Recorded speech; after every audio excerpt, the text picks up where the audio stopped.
Hello guys, welcome once again to Modelist Corner. We're back this week with my good friends Tom Biddle, Hello. and also returning to Modelist Corner is Max, otherwise known as Hessier. Hessler, I think that's how you pronounce it. Iceland. Hessler. Hello, thanks for having me back. It's great. Heisler, as in the locomotive, but spelt wrong. Oh, that's good there. Well, it was great to have you back here, mate. Also, Ben Hall will be joining us again later on in the stream, so he'll pop up at some point. So whenever that is, you'll know when. So yeah, this theme today is that we're going to be looking at scratch building some models. So I've asked the guys to see if they can have a go at scratch building whatever models that they want to have a go at, and yeah, let's just go for each one. So Tom, what are you working at today? I was going to have a go at scratch building some wire trees, like this one. This one I made a couple months ago, Nice. and obviously once it's finished, it looks something. It should hopefully look a bit more. Well, obviously once the wiring's done, once you put that, you can then apply other elements, and you should get something like this. Ooh. There we go. So that's a sort of mix of glue gun, latex, and a blowtorch. Yeah. Nice. It's a bit of your like Blue Peter moment, isn't it? Here's one I made earlier. Yeah.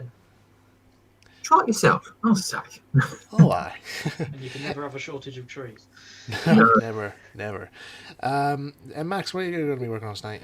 Well, I've got a couple of things. So when you were saying about scratch building, I thought I'd try and find out what I've actually scratch built from the past. So I've got a couple of locos here, which have been a bit damaged, but also I've been working on a roundhouse structure. So I'll be bringing that down. It's currently above. Okay. Looking forward to that. For me, I'm just going to change my camera for a second here because tonight I'm going to be making another building prop from my Brownstone Engines project, and this is going to be the good shed that's seen at Farquhar. So if I just change my camera for a second so you guys can see this point of view. So I'm using tramway engines as a reference because it has some really good shots of the Farquhar branch here. So if I find the right pick, so basically this building here that Toby's behind here, that's the building I'm going to be working on here. So I've made a start on it so far. Now it's not really scratch building, but I did 3D print these parts here, the end panels, because making these bits were actually quite tricky to do using normal wood. So this just helped to speed things up a bit. So yeah, it's just 3D printed. These bits are 3D printed with some cardstock at the back there, which I've don't know if you guys can see it right there, but I've just scribed the planks there just to get that look. So That's pretty good. yeah, so Okay. that's what I'm going to be working on tonight there. Okay, so yeah, we'll be asking. You guys can ask any some questions whatever you want there, and there are some questions at the moment that we can't really answer just right now, but I'm sure people in the chat will know which ones in particular, but yeah, ask us away any modeling advice, and let's go. Let's get on with it. Yeah, let's get on with it. Right, off we go. Nice. Yeah. Okay, I'm just gonna get my chopper block out. I got from I did it. That's always the best. That's always the main question. Like, what materials did you use before, or what methods did you use? Oh, here's comes the fun bit. When you unravel a cord of wire, it does this. Oh, okay, it's done. Didn't do anything. That's perfect. That's fine. It means that I have control. Right. You've done it that many times that the wire's just gotten used to it. He must have done, yeah. Because I've had this for quite a while. Yeah. It's thinner than this one though. I'll make that 12. So. Wondering what power tree I could make. Just make a note of that, so I can remember.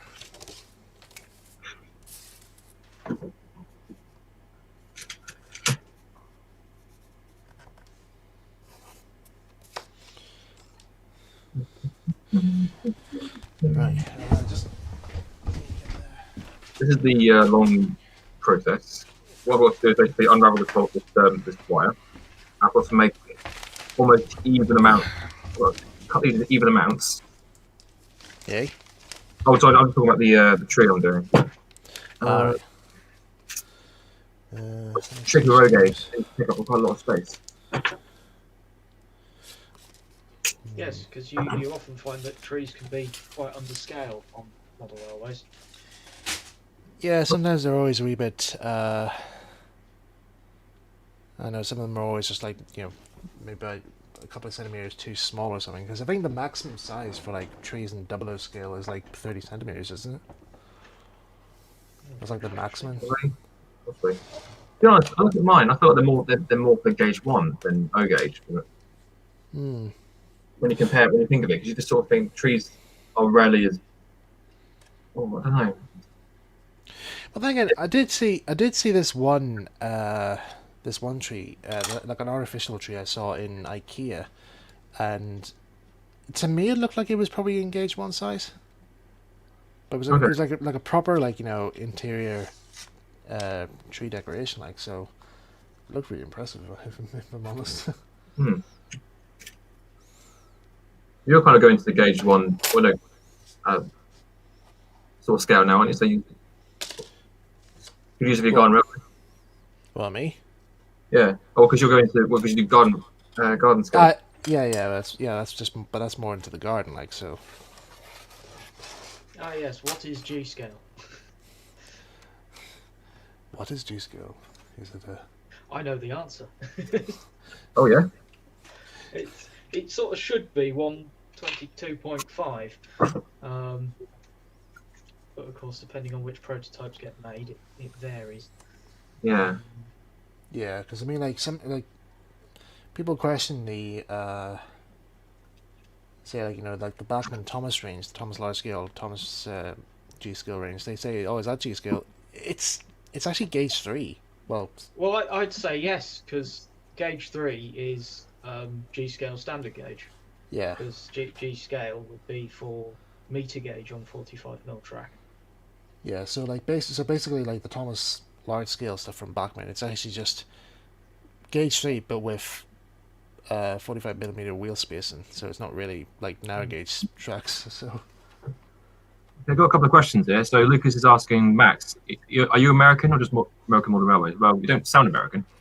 No, I'm from England for my sins, but yes, have an interest in American models, so trying to nothing wrong model with them. that. Nothing wrong with that. But in a broader sense, my interest is, as we're sort of saying, is the narrow gauge. So pretty much any narrow gauge. I've done the classic thing. Yeah. And a question for Mike. How's the? I guess it's you, isn't it? You making a Toby last week, weren't you? Oh yeah, Toby. Yeah, it's. Oops. Don't worry, that wasn't it. That wasn't the Toby. Yeah, that's the body from last week there. So I haven't got around to do the other side yet because I had stuff happening, you know. But that's currently how it looks at the moment. So that's it. That's what kit's that again? Sorry. It's a scratch build. Oh. Okay. It's made because last week's stream I was using Revan Audrey's original instructions. Sorry, my bad. Yeah. So, just change my. Yeah, I think I didn't watch it. What? I'm sorry. You appear on Models Corner and you don't watch the streams, and yet you still remember some of the catchphrases and that. Yeah. I forget the mods. I remember what people say, but I forget what we actually do. No, my brother was back for the weekend, so I went to hang out with him.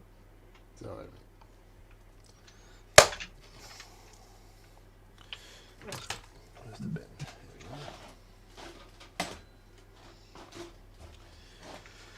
Oh, so how's your week been? Robert Cunningham, hello. Hello? Hello? You hear me alright? Yes. Sorry, I was saying hello to Rob in the comments. Oh, right, okay, sorry. I can hear you fine. I thought we had more audio difference. Right. I actually think this chopper here is actually pretty much like one of the best tools I actually have on my modeling workbench. Oh like yes, this. I could do one of those probably. Hmm. I could do with a roller to make brass tubes, brass boilers. Oh yeah, Oh yeah.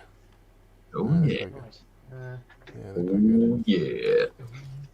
Ooh yeah. This will be interesting. Right, this will take a while. Let me just go standing out. We'll be here all night.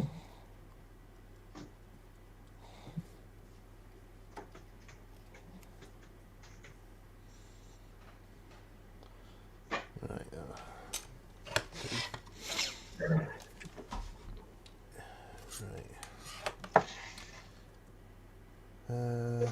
Let's see. Oh, I forgot to bring all this stuff, but never mind. I can bring that. How's your large scale Thomas holding up, mate? Still doing okay. I have to arrange another meetup with the fella who's helped me to make it though, because we need to get the wheels corded and get the side roads and all made up. Okay. But because we've got another lockdown coming up here, and plus the major railway is actually not open at the moment. Yeah. Can't get down. So here's the sandpaper I had last week. So I didn't leave my desk last time. So I might just go back to my club actually. sorry. I might just go back to my club, help out in the making state. Still keeping a social distance. Like we were limiting how many people can go inside the clubhouse at once, but Okay. who's doing what? But it seems managing. Well, actually, I saw a video recently for the I think it was Silicon Valley Model Railroad Club where they've half the number of people in the club room running the trains, but they've also got some people running trains from home. That's good. Oh, really? So you can work from home, you can run trains from home. Just Pretty cool. but it looks kind of fun. Oh, it is. I can vouch for that. Oh, have you done how to go? Or... Well, not with a club really, because some of our club stuff, like basically my model club's layer, it's like still being built at the moment, so we can't really do much work on it right now. But as far as I know, like with progress on the Northwestern Railway replica, we're currently getting on with putting some scenery down. So one of our members had this great idea is that basically we got a whole load of foam insulation, and basically use that to build up the terrain, and then I had this idea by covering it with newspaper with papier-mâché. At first we used wallpaper paste, but it took forever to dry, and in fact it never dried at all. It just was all very mushy out there. So we ended up just using PVA, which dried a lot more quicker. And then to get a more better texture, one of our members suggested of putting sand on top. Putting like numerous layers of sand so it creates more of a hard surface, but you also get a good ground texture as well. Plus, it absorbs the paintwork that we put on afterwards. I bought a whole lot of like outdoor garden paints that I mostly use for like all my ground textures out there, and it actually does look really good. Like actually you get this really cool stone rock face. With really good color schemes out there, so it's pretty cool. I might try and find some pictures of it actually, just to give you some samples. But Yeah, that'd be good to see. yeah, Since I was last on, I've been doing a lot of scenery. Trying to get the layout done.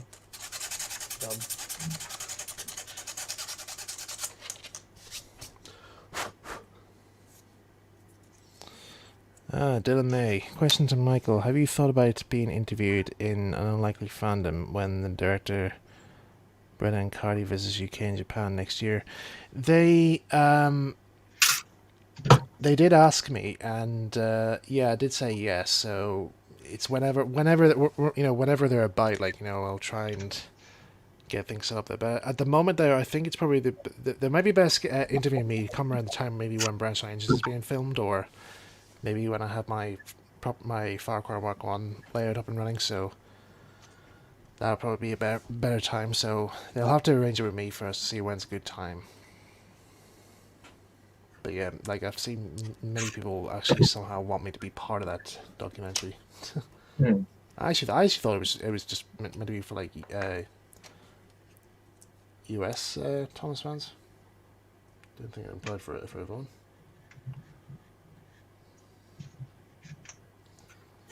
What about it? I mean, like,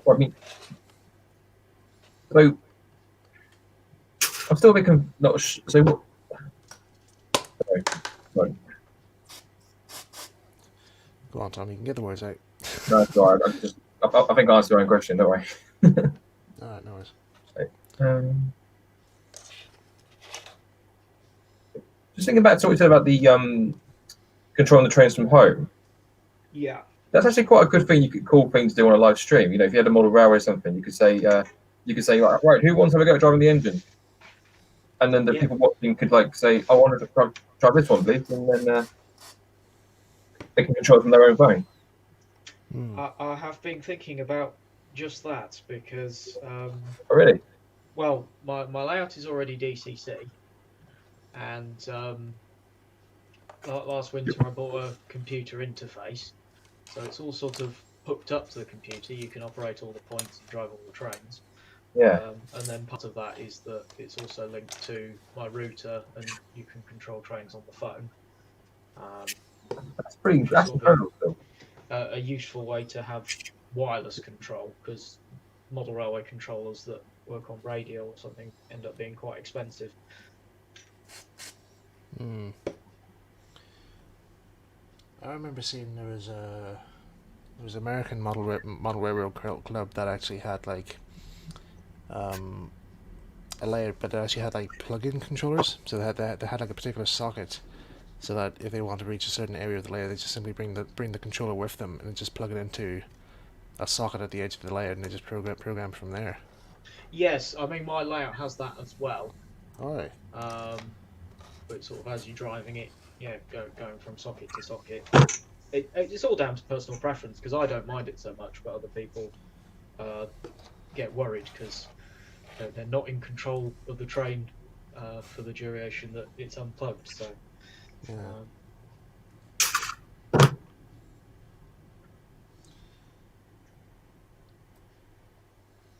So I've sort of looked into it, and I think it might be possible. I haven't tested it with anyone remotely operating it. Probably just don't want to damage models with it, I suppose. Well, that's the other thing, is that I don't, other than what you can see, I don't have any sort of cameras for anyone to see what they're doing. Yeah. Actually, it'd be fun actually if they actually had, like, you know those wee mini cameras that you can get for engines. If you could fit one of those in and actually have it rooted up to your computer, that way you can actually send it to everybody, get like a proper driver's eye view, like a live driver's eye view of your trains. Yeah, well, that's what this video showed. Was they had a camera on a flat wagon and a Raspberry Pi to link it into the OBS, and then they could see a driver's eye view, so they're obeying all the signals and stuff. Yeah. There was also a video I saw that it was part of a whole collection of videos apparently. So this guy had basically it was just the train goes up to all these different areas of the layout, and every time he comes up to like a junction or something or other, he actually stops the video and he actually has like a video saying, like, you know, these little pop-up notes that used to appear. Do you remember the old pop-up notes they used to have on YouTube videos? Yes. Yes. Yeah, and they would say, like, you know, the notes would say, like, you know, go this line or this line. If you click on the note, it would take you to another video as to what would happen if you go on that loop. Oh, cool. So it's actually really, really clever. I remember the notes they used to sort of correct you when you made a mistake in the video. But yeah, I know what you mean. So you have to sort of figure out which is the route to take to spend the longest running the train. They should probably. Here's an idea. They should probably do it similar to how they did the what do you call them? was it Dragon Slayer games? But yeah, Like, so if you don't do this in time, like, what are he shows you what the consequences would be. So there'll be like a cutscene of the train crashing, or where would the train be going? Like There was me afterwards. thinking just held at a signal, but sure, crashing works. you got a question, Mike? I don't know if you will be. Were you any exhibitions for a while? I was meant to go to one this year, the cultural show, and there was meant to be another one at a church hall earlier this year, but unfortunately, like I can't seem to get to them because of COVID and out there. Though I was invited to one earlier before the whole thing started off, but unfortunately, just like time and out there, I wasn't available. Yeah. That's something I can't wait to start doing. If I start building a collection and then build a layout or something, just start taking exhibitions and Yeah. playing trains with people. Yeah, because that's something I really miss. Like, it's just going to exhibitions and meeting people. Yeah, I agree with that. Yeah, I mean, I'm. There's the Tugs Trust this year as well. Yeah, that's one major thing I actually really am upset I'm actually missing because I really wanted to go to it again this year. It's like one of the highlights of my year. Actually, that I was thinking about that the other day, and that Wally is not happening this year, Yeah. and I went every year. So sort of how many years consecutively have I been to Wally? And this breaks the chain. I think last time I went to Warley was when you me met the MTF meetup. Wow, that was a while ago. Yeah, I don't know why, but I just haven't gone back since. I think Wally is one of those shows where you either really enjoy it or you just don't like it at all. From people I know, anyway.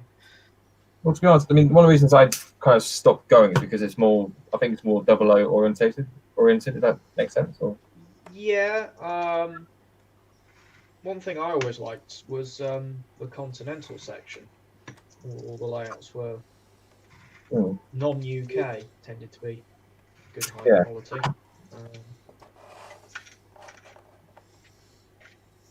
yeah, Reading normally has a really good, large scale or O gauge exhibitions at the. Of course, I met you last time. We had it, didn't we? Yes. Oh yeah, We bumped into each other. I was actually planning to go to that. Was it in May before it was cancelled? Yeah. I definitely would have gone. Because it's always, it's always full of like just sort of, Sorry, again. It's for me. It's that exhibition is like being a kid in a candy shop. It's just.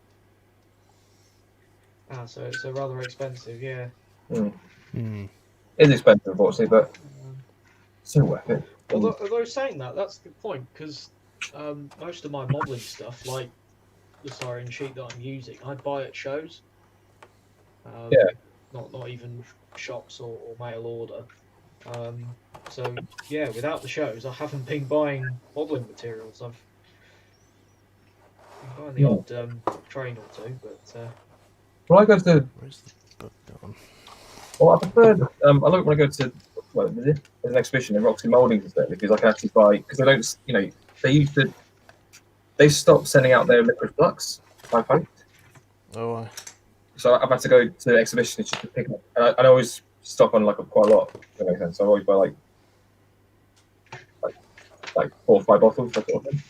Oh wow. I mean, it lasts a long time. Soldering. Well, it lasts a long time, but yeah, exactly. I don't want to be out. You never want to be out. Yeah, I actually had a bit of a unfortunate accident with my liquid flux because I bought this bottle there from one of my shows I went to, and I had it on the desk and I was working on something, and suddenly I think my dad came in there to see what was happening, and next minute he picked up something and I think the bottle fell over. And most of the flux all fell out, just poured out onto my desk. I was like, "For frick's sake!" No. And I was raging because the flux was actually quite expensive, and I was like, "This cost me so much!" Like, So, Mike, I've done that as well. Actually, Yeah, I think. this stuff that Gav recommended, Green's cars. Yeah. So cars green. I've only got like a little dab left because I spilt most of it. Yes, I was using green, but I found because it's really difficult to clean up the brass afterwards. I don't know what you use because it is quite corrosive. What to clean the brass up? Yeah, to get rid of the flux. Because I've been using red more recently, Carl's red flux. Because I bought it because you can use that with white metal as well. Didn't know that. Is it quite strong though? Well, this is it. Is that I think the green is the strongest. Yeah. Or one of. So. Oh, it's really easy to use, but quite. Yeah, sorry. Yeah, I mean, I've only ever used cars. I've only ever used the green ones. So I can't really compare or give an opinion, to be honest. But I seem to get on okay with it, you know.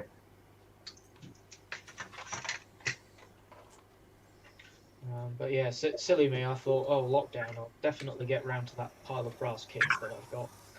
Nope.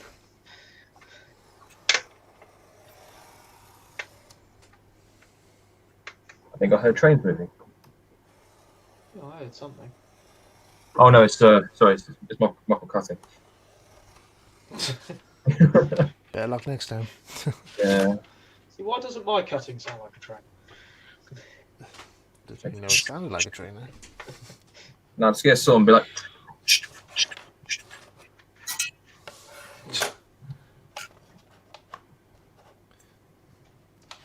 Funny enough, I was in town earlier today because I had to do a quick errand, had to leave in something there for my mother. And the shopping centre I was at, I had to park my car in. It was right next to a train station, and as soon as I got to the car, I just heard the train passing by. I thought to myself, "Oh my god, I haven't heard that sound for months." Yes, yeah. And I was like, I don't know. So I kind of like choked up a bit because I was like, "Oh my god, I haven't heard a train for months like it. That's so wrong." I haven't seen a steam engine for 8 months. I haven't seen one since February, to be honest. I haven't seen one since last August. If I was one of the things I missed about uni was my bedroom was right next to this train station, and you can guarantee a steam tour would always stop there Really? and come back. Yeah, God. I've seen.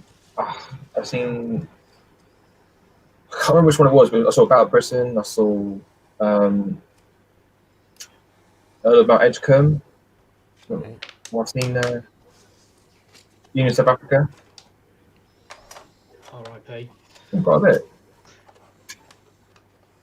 Like I was at my friend Max's house, and the Union South Africa just casually just rolled in, and I was sort of freaking out. He was like, and he just laughed at me, you know, like it's just a train, man. Just a train. Yeah. Just a train. Nothing. You'll never understand. You'll never understand true happiness when you're around. Actually, there's a comic I actually found here earlier this year, which I thought was quite nice. Where did I put it? Yeah, here it is. Let's see if we can bring it up.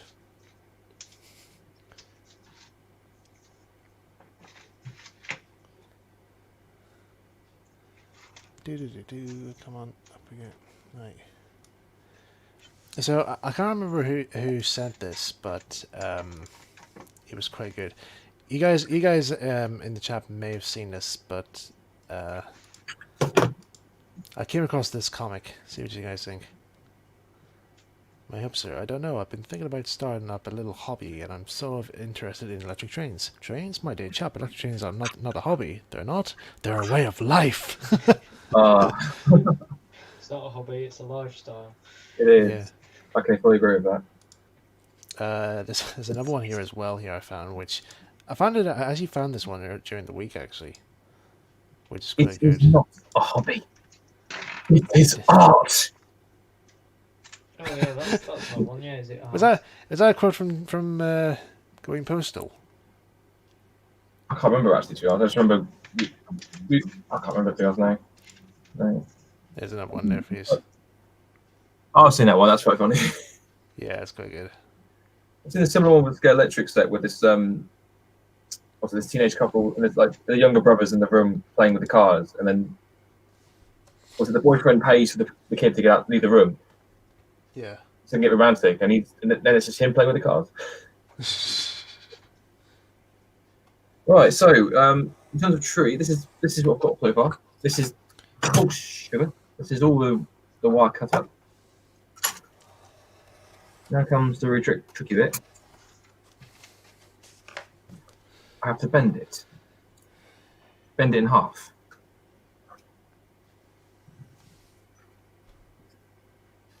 No, make sure I've got an even amount.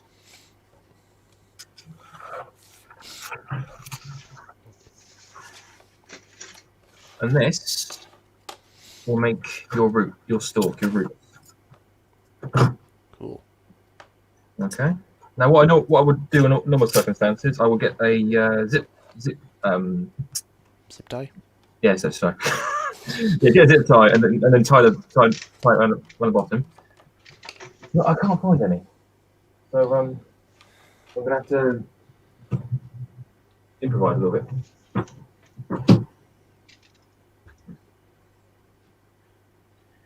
And then what I normally do is I put it in this vise and I twist it round. So you get, and then of course make the branches from the excess. Right. Okay, here we go. Good.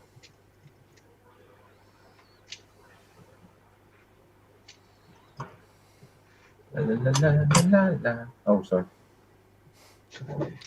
Yeah, copyright. Copyright strike. Yeah. I put up some of my old redubs. Yeah, a few days ago. Yeah, I saw them there. But the one that got blocked was my old Flower Power reader. Your what? Like, it got blocked completely. What? Sorry, what got blocked? I did a redub of Flower Power. That was the very first one I did from Thomas Tank. The very first one I did is the Blue Pioneer. Blimey, I didn't know Oh, you've not seen it? that. I saw it years ago. I haven't seen it recently, though. Well, I mean, if you like, I can send it to you. But yeah, I tried it on YouTube, but it's blocked in a few countries.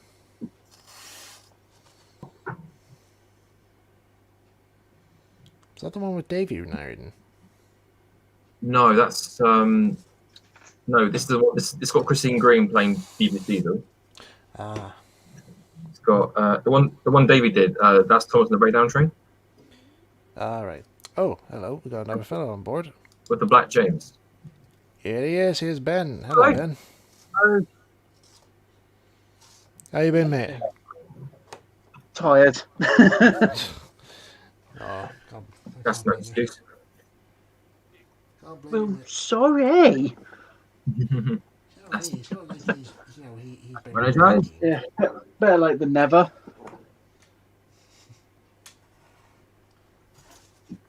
How's everyone else? Also for a railway. Not too bad. Oh, good. Okay, one of the guys in the chat, I can't pronounce his name. He said, "I've driven a real life Thomas and James at a Day Out Thomas event. Which engine would you like to drive? They're available." If possible, I would like to drive Thomas. Same. But then, I've never been to a Day with Thomas event, so I wouldn't be able to experience it. I'm guessing, is that mid-Hants if there's a James? I'm not aware of any other James. Yeah, I think in Mid-Hands had James. I think they've taken it down now because I think they had two James at some point. They had, I think it was the N class. And then they repainted it back to black and the U class.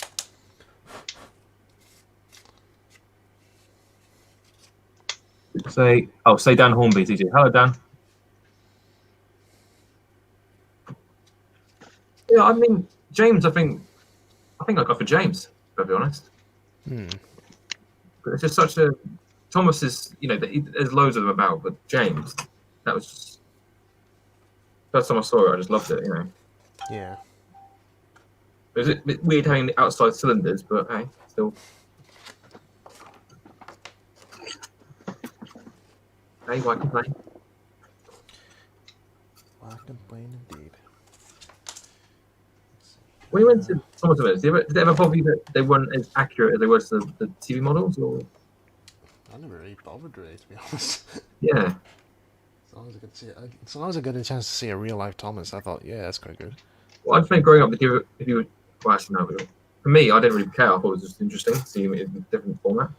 Yeah, I think for me growing up, like the only time I was ever close to seeing it, to experiencing Day with Thomas was actually reading like the article about the Day with Thomas in the articles in the Thomas Annual. Oh yeah, That was my only ever experience. Was actually like ever going to one, just have to turn up, just have to open up this annual, just sit there and look at the illustrations. I'm like, yeah, there we go. Ooh. That Sorry, is the Ben. thing. Sorry, Ben, didn't know you left there. That's all right. I think my connection's being a bit iffy at the moment, so cross our fingers. so you just reminded me of a Nick Crowd joke. IT crowd. All right. Oh yeah. Like Moss comes back from holiday and is like, "What? You didn't know I was on holiday? Oh yeah. I've been gone a week. Wow." Yeah. Oh, so it's not the one about two people going to the seaside. See what we've got. Question. Two-Faced Tart says, Mike, you are deprived of the Data Thomas event, but hopefully one day we can change that for you. Possibly, yeah. Well, like if you're in, I know you go to London quite a bit, but if you're ever like just want a few days in the southeast at some point, let us know. Well, I would love to go and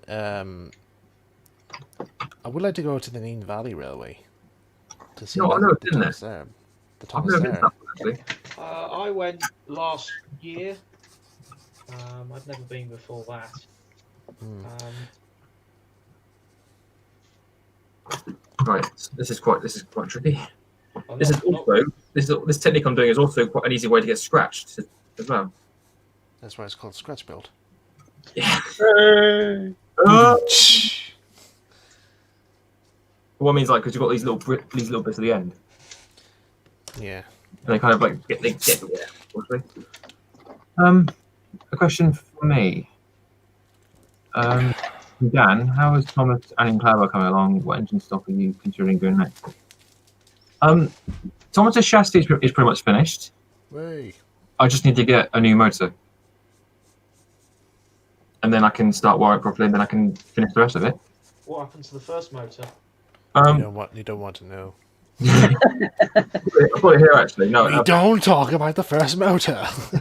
Why? What We did don't you speak do? of these things. Turned it into a generator.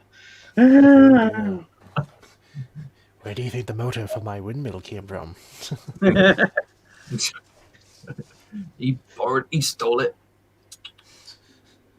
No, it's here actually. I've made a mistake with it basically.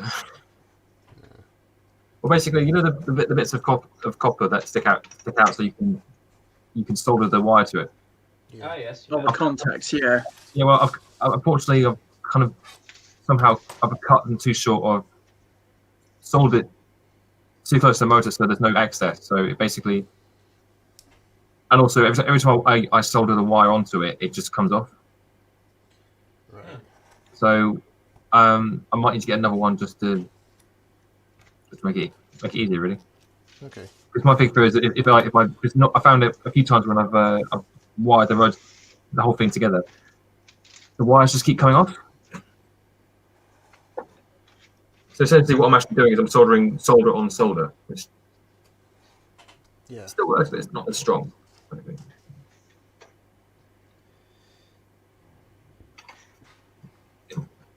Yeah. I'm not sure what to suggest. Yeah. Well, I mean, what I've done in the past, I've actually tried to replace the copper, but I don't actually have any. So,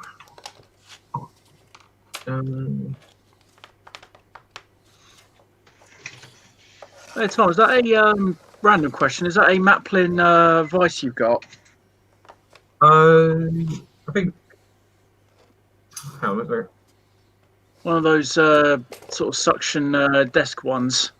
It's a suction one, yeah, but the suction doesn't work, so. Oh, I have one exactly like that. yeah, so do I. I miss the days of Maplin. They were great. No, this is a power fix, I think. I don't know. Oh, because yours, it looks like the colour and the shape are exactly the same as mine. It's just mine's got Maplin on it. Okay. No, mine just says just power fix. Probably the same manufacturer. Yeah. Could be. Right. There can only be so many ways to make a vice. Okay, I think that's the stalk done. Oh yeah, Ben. If you don't know, if you don't know what I'm doing, I'm making a tree. I thought it might be what it was. Here's Not a shrubbery. one I made. A strawberry! Well, the thing is, I haven't got a layout, so I don't really need it. But I thought it'd be an interesting thing to make on the stream. It could be like I've seen people. They grow like what do you call those? Is it Bombay trees? Did they call them? Bonsai. Bonsai trees, sorry. Why did I say Bombay? Bonsai trees. Yeah, I've seen people grow those. In fact, I've actually got like an artificial one that I actually was going to use for the Resident Engines film, but apparently the foliage on it there is the wrong type, so I might have to try and get another one. So I asked for an individual leaf one, and they sent me a pine one. I was like, no, This is incorrect. this is incorrect to what I wanted. It's not Wrong trees.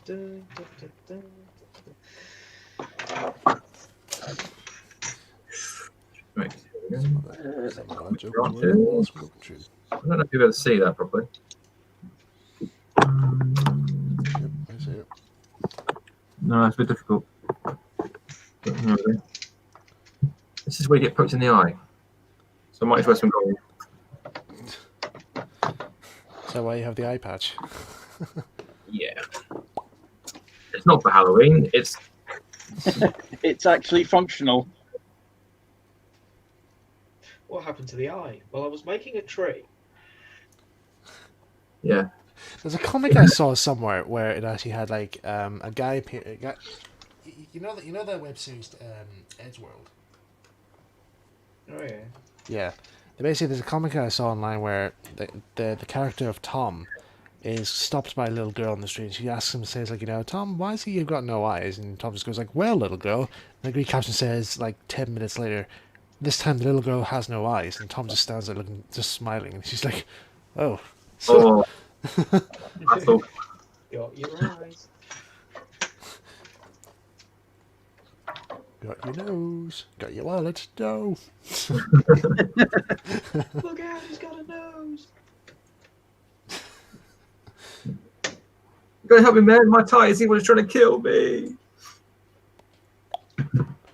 Please don't kill me. Yeah. Hello, Mr. Parking Meter. Hello. What the? Hello, Mine Turtle. Hello. Did anyone else get the card game? No, I didn't. I saw his book though. I saw it in Waterstones at some point. Oh, Tomska. Yeah, Tom's. I saw his book though in Waterstones. But unfortunately, I didn't buy it there. In fact, I was actually on the lookout for another book, Ow. which I wanted to get a copy of, which is this one, Raging Steam by Terry Pratchett. Right. It's really good. It's actually very very good. I'm trying to find where's the bit here. I think I give a read then. There is a bit of a funny scene in it though. I found. Yeah. Let's see. Here's the one. I think I mentioned this one before. This is actually where a section is called the feared kitten torture. Apparently, It's been torture. Yeah, the kitten torture. The feared kitten torture was actually one dreamt up by Moist van Lipwig, and Veterinary had been impressed. In the dungeons of the palace, there was a large iron maiden, seldom used. In these modern times, the kitten torture was the punishment that would cause the miscreant to pause before doing anything that would be place them in the dungeon again. The mechanism and the kittens were persisted over by Cedric, not clever but grateful for the pay packet every month, and he was very fond of kittens, with the streets of Ankh-Morpork were overflowing with them. The kittens would be placed in the Iron Maiden in large numbers, along with the miscreant, who would just about sit. At the bottom was a little hatch large enough to push a sizable saucer of milk. Every time a kitten was in distress and made its distress noticeable, Cedric would open up the maiden and give the victim a whack with his cudgel, the amount of cudgeling being consonant on the state of upsetting of said kitten. There were some idiots who thought this laughable, but it worked, and after a certain amount of cudgeling, visitors were said to be amazed at the general atmosphere of happiness inside the Iron Maiden, where the purring was so loud it resonated throughout the whole dungeon. So there you go.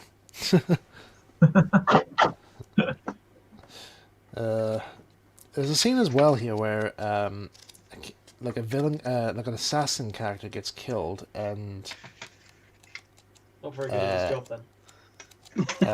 he wasn't. He's not very good, but he was trying to assassinate. He was trying to assassinate the steam engine, and the steam engine fought back in some way, killing him.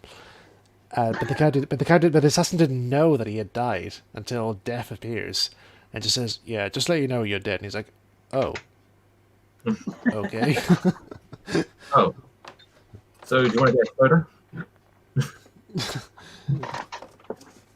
Something like that. So is that what's missing in Smash Bros? A locomotive. No, it'll come out. Actually, imagine having Thomas in Smash Bros. That'd be quite cool. Have you seen Sergeant Afro's his music with the mixing in with the Mario thing? Yeah, I thought that was quite good. That was genius. I'll tell you who I quite like their music. Instrumental music. Oh yeah. His recreations of the Thomas music is actually really good. In fact, my favourite out of his lot so far is Birdie's theme. I love it. Which one's it? How he actually just has that. He just happens to have an actual like horn with him just to play it.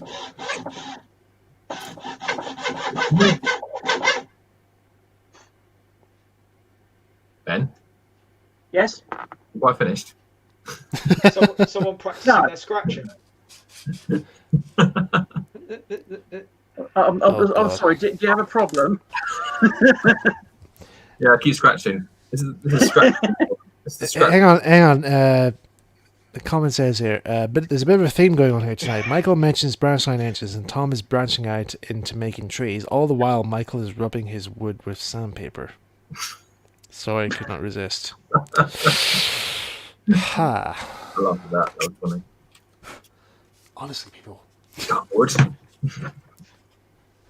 it's the case where I don't fit in the theme, but I'm actually kind of glad. I'm so glad Mary Whitehouse is not alive today. Oh, Watching interviews. Imagine if Mary Whitehouse was still around today. She finds YouTube. No, stop that. Stop that! Stop that! It's disgusting. But I'm making a model. Don't care. Don't like it.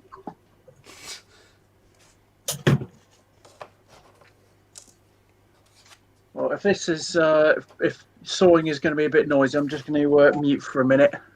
No, it's all right, man. It's all right, Ben. Talk amongst yourselves.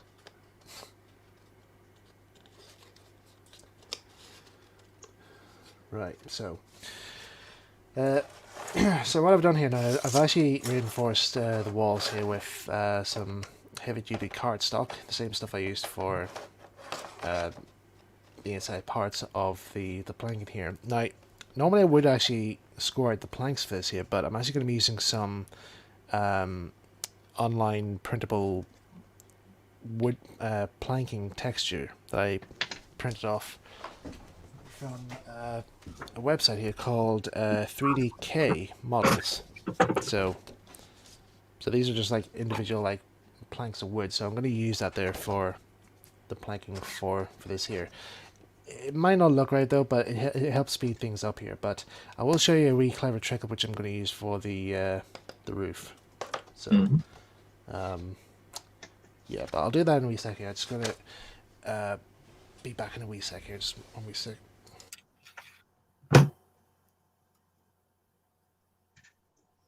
God, dropping like flies now. Yeah, the ambulance is gone. Got to fill the air. Yeah. What is scratch building? It's what you do it yourself, I think. You don't have to rely on anyone else's scratch building. Where do you draw the line? It's odd because it's scratch building when you do it yourself, but there again, and when you're making kits, you're basically making somebody else's scratch building. So if you design your own kit, that's also a scratch build? I thought so. Because one of the topics I've seen come up is 3D printing scratch building, particularly if you design it yourself. Yeah. Sorry, it's really difficult to do this at a weird angle, but I'm trying to make sure that people can see what's going on. Because I sort of don't think of 3D printing as scratch building, even though I use it a lot. I guess not, because you're kind of designing it on a CAD. You're not using materials essentially, unless you printed it. Well, from my experience, you've got a higher chance of getting it right. Put the numbers in, make sure it's the right size, and if there's more than one part that is identical, you can just copy and paste. That's a good point, actually. There's actually also some manufacturers who actually test their kits before they sell them. Well, I can sympathise with that because it's the case, particularly with the brass locos. It's how many times do you test it? Okay. Because you got to have the price, pay the price to get an etch made, and then make it up and go, oh well, that doesn't fit, and then change it, and then you got the same price again. But yeah, with the 3D printing, that is a thing. That some people sell hundreds of designs, and it's, well, how can you possibly test them all and make sure they work? But yeah, if I have something that needs to fit, so like wheel sets or something, then I will test that before making that available. And it does have the downside that it can add years onto develop time for stuff that I make. What is all stuff you make? So it's, I was going to say all of it's narrow gauge, but it's not. But it sort of started off making Welsh narrow gauge for 5.5, and then making versions in 4mm for 009 and also 7mm, which are not just rescaling it. There's tweaks and things for, as I say, the wheel sets. And then more recently, I've been doing stuff for 030, because then I can use it on my own layout. Essentially, test it out as well, and then you kind of keep the sample sort of thing. Yeah, I mean, there's sort of a balance, because when you design something for 3D print, you sort of want that model anyway. It's not just a job or something. I kind of like that. So one that I've done since I was last on here is a saddle tank conversion for an 030 Mallet. The original one is a tender engine, and I designed a new split saddle tank and a cab. I was quite pleased with how the cab came out, because you can fit. I designed it so you can fit the original circuit board and stuff from the tender inside the back of the cab. Yeah. So as far as conversions go, it's really easy. I always like that sort of novelty in a kit, you know, when it's like you built this model from the Mark 1 or the Mark 2, and then you just you can kind of keep it. Kind of gives it kind of a backstory of its own, really. I think.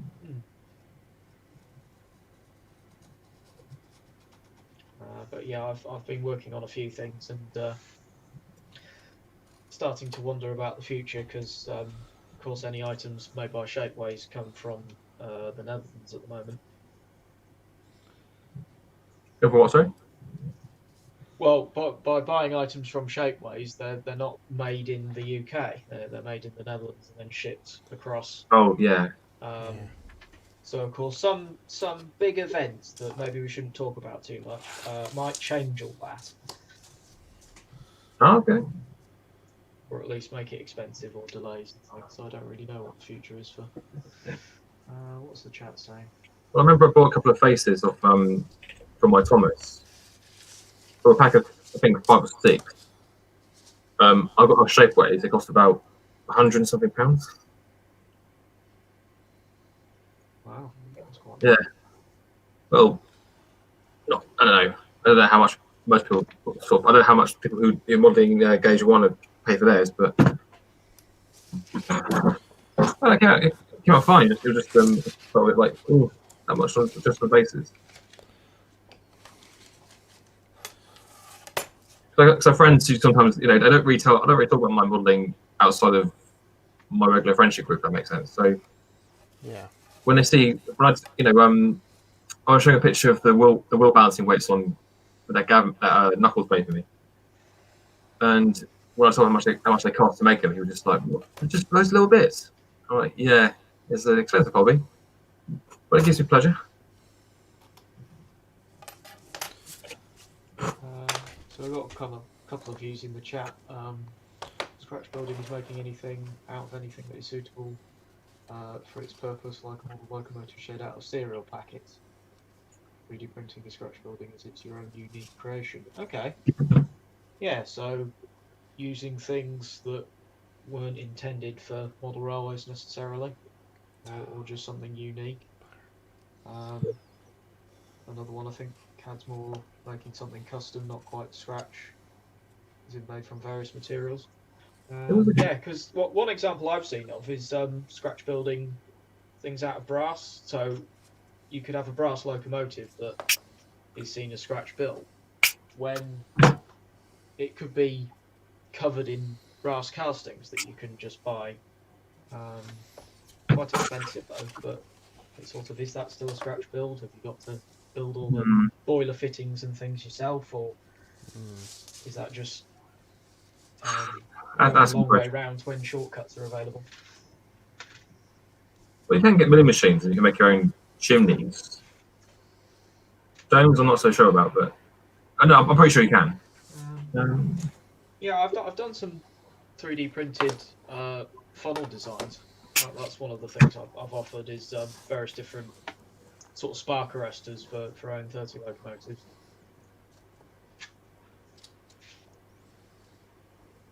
Oh yeah, sorry. I made my own vacuum brake pipes from scratch, but that's quite simple to do. What you do is basically just get one thick rod, and then a smaller rod, and just some smaller wire and just wrap it around. Yeah.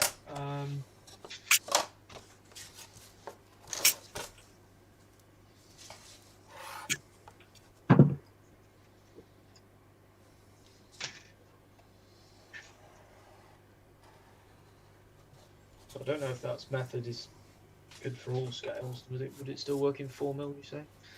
Just use smaller wire, I guess. Yeah, I guess so. No, you definitely could. Definitely could. Because I remember buying some, and that was how they were made. They weren't expensive, so it seemed worthwhile. But now I'm pretty sure you can do it for 4mm. You must be able to. Right, there we go. I'm now done with the saw. I forgot to ask Ben, what exactly are you making tonight? Got to ask him again. Bit of the sperm. Sorry? I said you forgot. I was just saying, Mike, you forgot to ask him again what he was Sorry, making. Tom, what'd you say? I was making a joke. I was just saying he forgot. No one cares!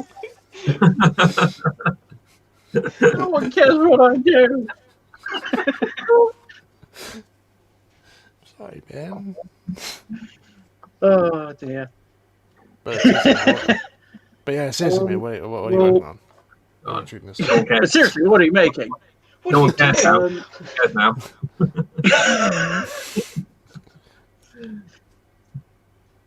We're Thank going you in. for tuning into Please, Model- thank you- guys, thank you- please, thank you can for I tuning finish? into Model's Corner, man. I can Thank finish. you. Thank you for tuning into Model's Corner, folks. See you next week. Damn it! You just tuned in. We're having an argument. But it's not 10 o'clock yet. We're packing up. Curfew. 10 o'clock curfew. Right. Well, where I've changed my tag name to TC Tugs instead of Atrius Models. I'm actually working on something for my 10 cents model. Shockingly, Ooh. I'm a bit of at the moment. I'm going to try and start making a little sort of pier or jetty for it. Nice. And so the idea is that going off the real life one, where it's sort of like a clad with wood on the outside, got these large strips here for the uprights, and these, well, I think coffee sticks, I think they are, will Ah, yes, good form the source cladding. Thank Max Davis there for giving us that nice. Oh yeah. tutorial. What scratch build materials are best to use? Well, So, these sticks are great because they're about they're a dime a dozen, and they're about the right width for scale planks of wood. What was it? I remember seeing in Max's video, like when he shows the materials being used for his scratch building out there. I just find he just chucks them on screen in a way. It's as if like he just doesn't care. So here we got some coffee stirrers. Just throws them on. These are great. Coffee stirrers everywhere. Just a question, guys. I think if you start again, if you're let's say you're making you're doing a sort of a piece of a building. You're doing it from scratch, like you're making a wooden or something. Does it count as a scratch build if you decide to make a silicone mold of it and then cast the pieces in resin? Suppose. Yeah, you can do that. Well, technically, yeah, because you've had to build it from scratch in the first place. I mean, there's the model that you've actually made a resin copy of. Does that continue, or does that count as a kit sometimes? Yeah, I'd say it counts. I mean, I do wonder about the medium of scratch building some ways, because if you're really picky with things like that, it sort of becomes where scratch building is intentionally the long way round, whereas really when you're building a model, you should try and be as clever and resourceful as you can. Yeah.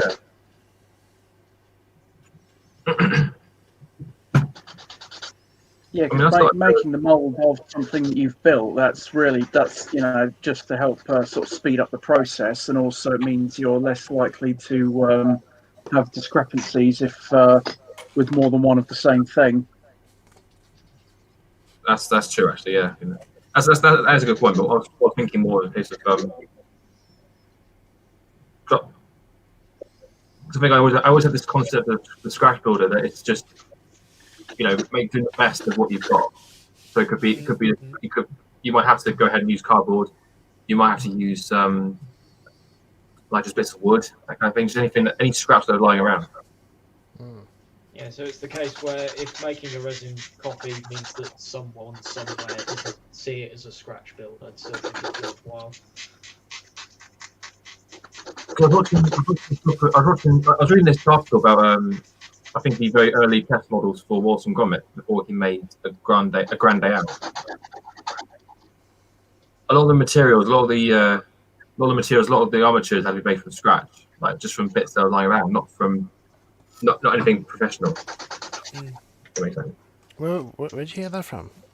Oh, I can't remember. It was an article talking about how he made the very first. But the other day, Walton Gromit because he made the film. Yeah. And you can see clips of it like in some documentaries, but yeah. Let's look into that. Because I know the rocket in a Grande was actually made from cardboard. Oh, I think yeah, some of the props were made from cardboard. I didn't think the rocket was. Yeah, it was all made from bits of card and that there. And when it came to like the rocket launch itself, he had a friend of his at his college who smoked massive cigars. So every time when he was doing like he was landing the rocket launch, he always asked him to take a big puff of on his cigar and just blow a big massive cloud of smoke on set. Oh, that's And brilliant. he would take a picture of it there. So that's basically all the cigar smoke. I'm sure it'll be like the guy. Instead of I'm sure the guy. investing in a smoke machine. I'm sure the guy who's probably like, it's like in that cartoon of Tom and Jerry where like Tom tries to smoke Jerry out of his mouse hole by smoking a cigar and blowing the smoke into the mouse hole, but like he gets sick during the process. So he's just kind of like he gets a cigar and he's just like. It's constant. Just shows you Yeah. how bad smoking is. So Yeah. anyway, back to. I have had cigars in the past. They're not that amazing. I've never smoked, so. Scratching noises intensifies.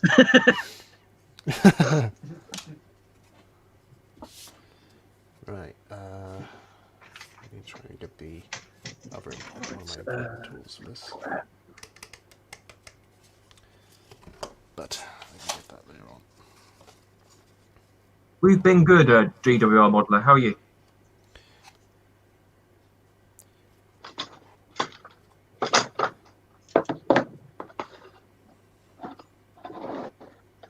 So what you guys in the comments? Have you ever scratched or anything? Yeah, tell us what you've scratch built. I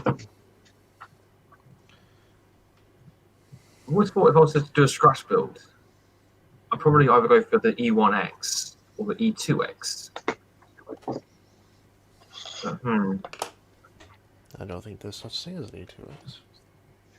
Oh, it's Thomas's second form. Oh, I know it is, but like, just joking. I know what that is. Yeah. What am I thinking?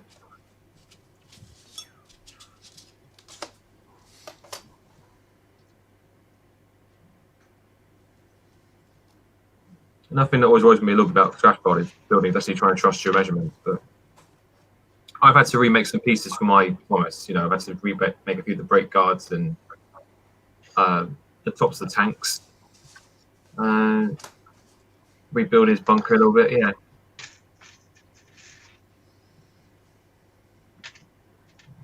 Had to.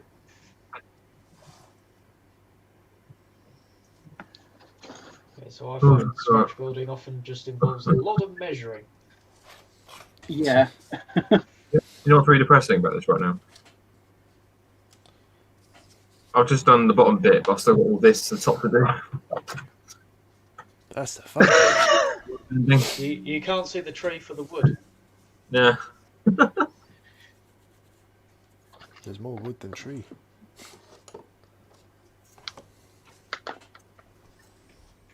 Right. The question is, what am I going to do with it afterwards? Build a layout. Oh yeah. Release it to the wild. Release it into the wild. That's a good idea. Whatever happens to those rejected trees on model relays, they get released into the wild. Yeah. Well, the spider. Actually, you say that. From my last layout, I picked up all the trees and collected them and got them in a big bag here. And then when it finally got to the point of adding trees to my current layout, I thought, I'm not really as happy with these. I think I'm going to make new ones. So Yeah, that's the way it goes. Isn't it? I think once they've been on a layout of some description, then they've kind of been used. They kind of lose their sort of.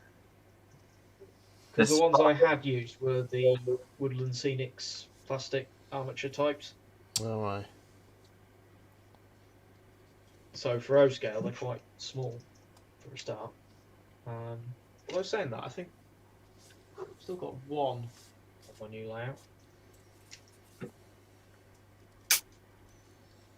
Well, I mean, I'm always collecting like anything that anything that can be like if anyone's making stuff on CAD and they can make it to fit something to row gauge,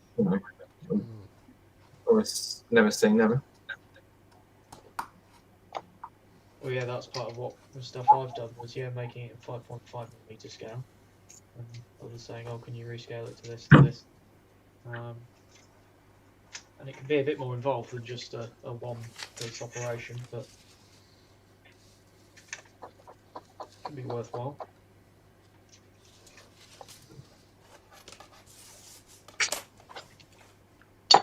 Although I suppose particularly with those scale, those resizes must end up quite expensive. Yeah. Well, if you want just one, for example, with Thomas, if you want just one space, you're looking at about £8 or £9. 8 to 9, not 89, but you know what I mean. Well, who knows? Yeah. I wouldn't go that far. So if it's 89 quid, you hope it will be right. Yeah. That was something I noticed was Shapeways put in a minimum cost per part. So when I was uploading all these detail bits and noticing that they all came out to £7.01, I thought, hang on a minute, this is something. So, so I brought them all into the same CAD file and put sprues to join them all up. Yeah. Uploaded the whole thing. Oh, £7.01. Oh, well, I've saved a lot of money there. Oh. And then added a few more pieces, and then right, it's £8 now. We're getting somewhere. I thought it was too good to be true. Are you still going on with your 3D printer, Mike? Yeah, I'm getting on fine with it. It's just that I've taken a break from like 3D print stuff there because there isn't anything I actually need printed just at the moment. Did I print it out last? I can't remember. I wouldn't mind if you're like doing it, if you're like making anything in Ogos, just testing it for you. Yeah, sure. Any buildings or anything, yeah. I don't know how much to charge, but I think the last thing I printed on there was Annie and Clarabelle's models for the film. okay. So they were made to my own design, but like using the Railway Series books as a reference. What do you use to design them on? I use Tinkercad. All right. Because I mean, I used 3ds Max in the past, but it's still a software I'm still trying to get my head around. But there was actually a software that actually gave me a mental breakdown, really, because how much stress it gave me. But I've recovered in a way. I actually was going to use it for Branch Engines for a 3D effect, but then I found out that the plugin that you need to get to make this effect work, it actually costs me like 50 quid. So I was like, nope. So I actually looked to see So I actually looked to see is it possible? Can I do this effect, this one particular effect in like a practical version? And I found out a way of how to do it, and I tested it, and it seemed to work fine. So I thought, right, screw that, screw the 3D stuff. We're going full practical all the way. What about 10 mil? Are they still making the kits, or? Yeah, 10 mil still making some kits. I think they've upgraded some parts now there. I'm not sure. Some Gauge 1 Thomas modelers might answer that question. So I was thinking about if I was to make an Enclaro again, I probably wouldn't use those new Dapple ones that they're making. I thought you would. No shame in that. I'd have thought. I'd be too scared to, because I reckon when they finish, they look amazing. But you can buy the kits, the brass kits for them. I might get 2 of those and just make a kind of TVS sort of style running Enclaro for them, but. Because I mean, I found out the coaches I used for my current anchor, they're the wrong ones. Hmm. Because obviously at the time, what I didn't realise was they're actually the ones on TV were actually Stroudley coaches. I thought they were just any sort of design, really. So I thought you already knew that at the time, like so. Sorry, I thought you knew that already at the time, like. I And just didn't. just using. Actually. Oh. No, I didn't. My bad. It pays to do research. Yeah. There again, those kits were cheaper, so I mean, it was good. If anything, it was a good tester. Okay. And they give me a good excuse to do it again, because one thing I forgot to do as well was I forgot to cut the front and back windows out.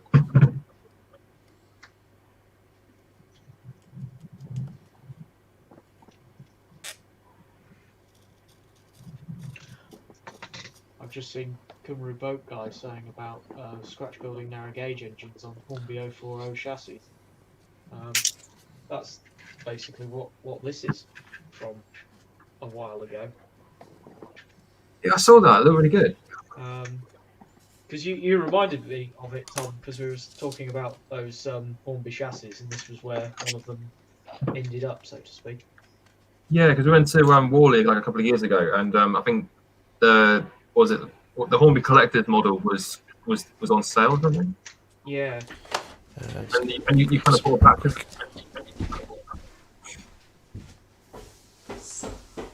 But we never knew what you did with them. So just this is a perfect opportunity to ask about it. Well, I guess I never thought of showing it as a scratch builder Prince model, and not got a layout to run it on, so to speak. Have you seen do you know Steampunk Studios?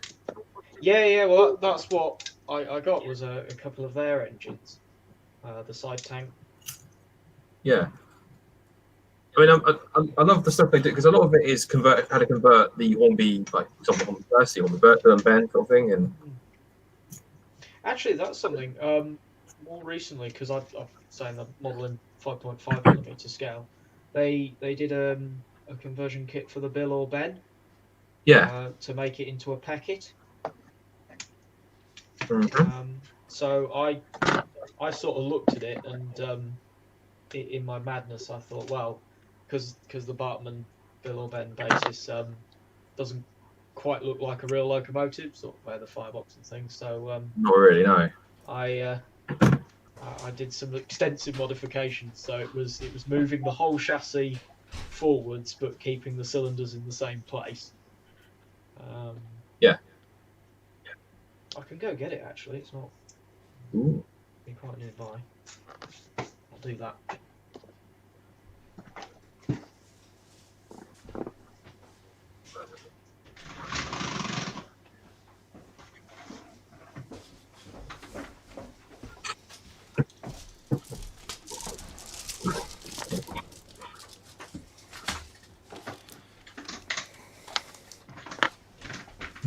Let's relax, Michael.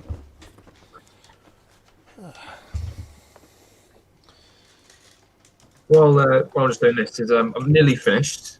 I've done this so far. I've got this. Try to work out what I'm going to do these bits, but hopefully, yeah. Hopefully, by the time I get to be enough place to sort of make a massive. I find with the thinner wires, you got more more to work with. You can make more branches. You can then you can spread it out more. You're going to make it go higher, that sort of thing. Yeah.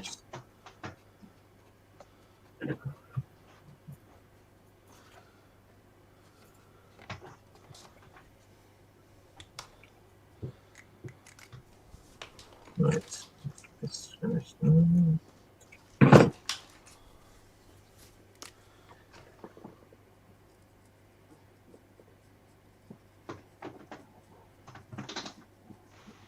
Hello, step with the blueberry engine.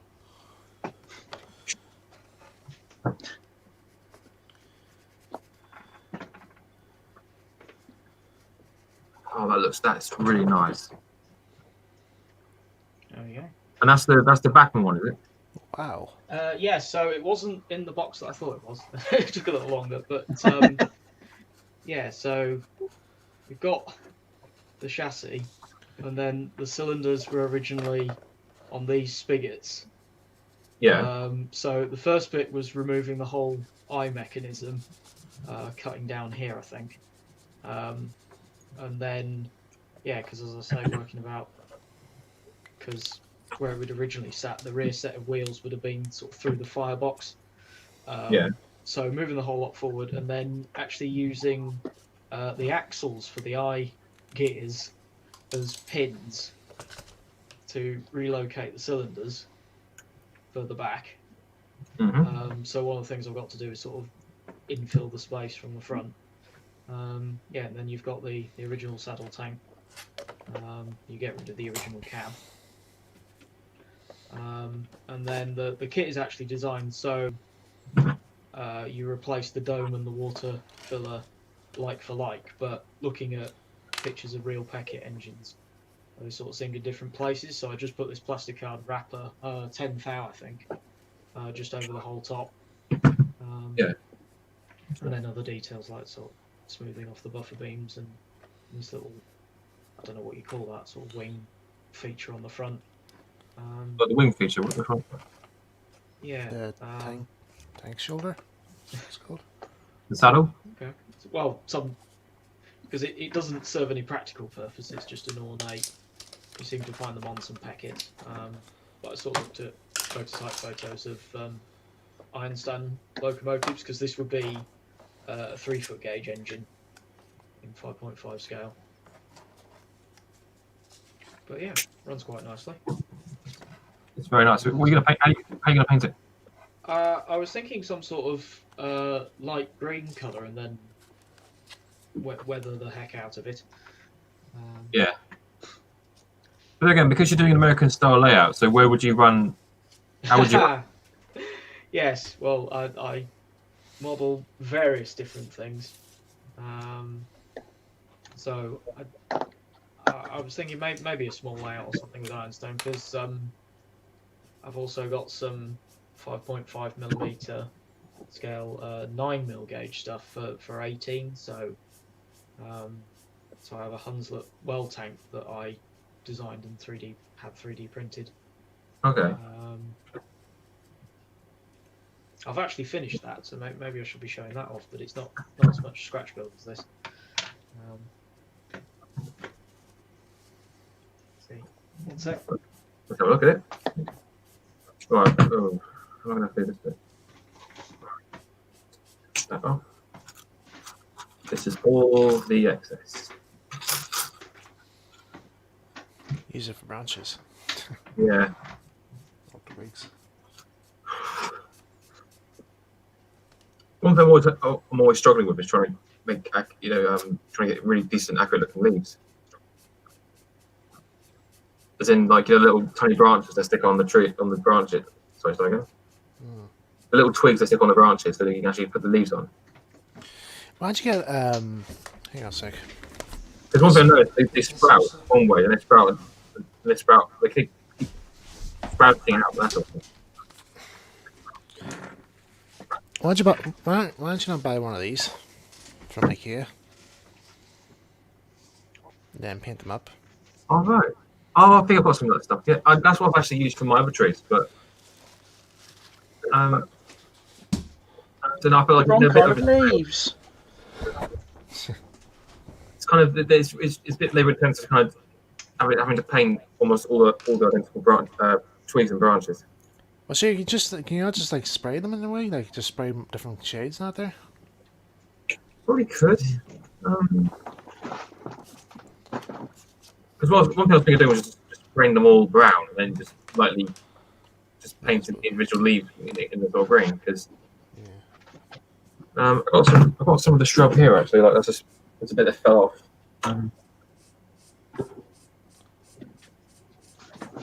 It's like this sort of thing. Aye. I'm pretty sure they used this on Thomas because I recognised it. Yeah, they kind of I think they use like bonsai foliage or some sort for garden. Fences. Yeah. With it being gauge 1, you could disguise it easily. Yeah, as far as I know, like they for like grass and all out there, they just like used stuff from greengrocers and they just took a blowtorch to it to weather it. So I've brought back a selection of locomotives. Nice. What one scale, 3 gauges. Ow.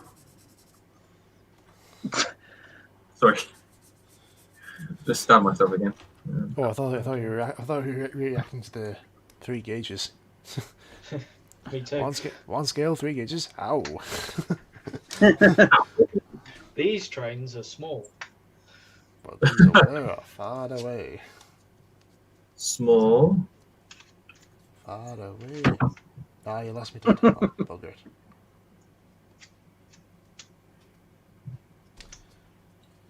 A question for Michael by Lucas Nolan. Hello. Should the carriage be longer or not? I thought it was as long as any Clarabelle or Henrietta or Daisy. This isn't the carriage shed. This is the goods shed. The carriage shed is a bit further down. So like. Yeah. So I'm using this reference. I'm using this for this illustration's reference here. This is the goods shed, which is actually outside Farquhar, and the carriage shed there. You can see Daisy in further there. That's the carriage shed is further back. So it's not. It does have the same design out there, but it's not. It's not that building. I actually do have the carriage shed building. Mostly made. It's just waiting for the roof and all to go on, which I'll talk about how to do in a wee minute here. Need to fix that mistake I did.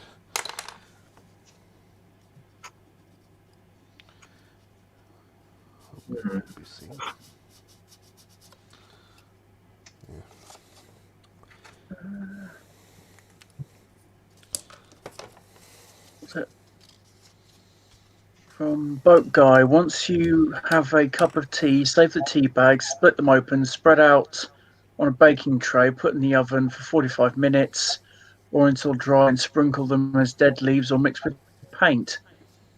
Oh. Yes, yeah, you can do that. Yeah. I've never heard of that. I've actually heard that method being used for ballast. Ballast. Yeah, somebody said about they used to use tea leaves for ballast. Once you boil the tea bag that there, save it and empty the contents onto your tracks and even it out and glue it into place. I've never heard of it there, but I have seen people do it.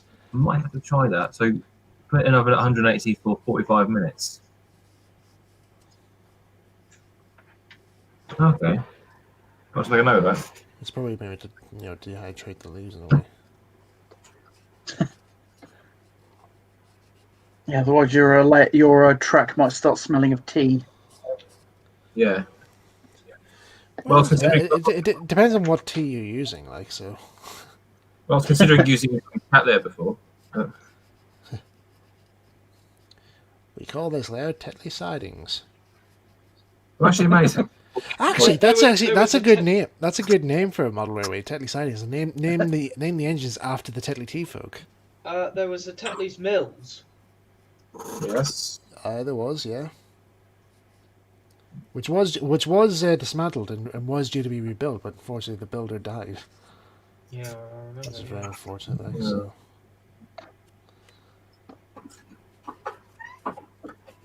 Because I remember reading the thread on RM Web. So he was all up for it, and then this folks just says sorry he died.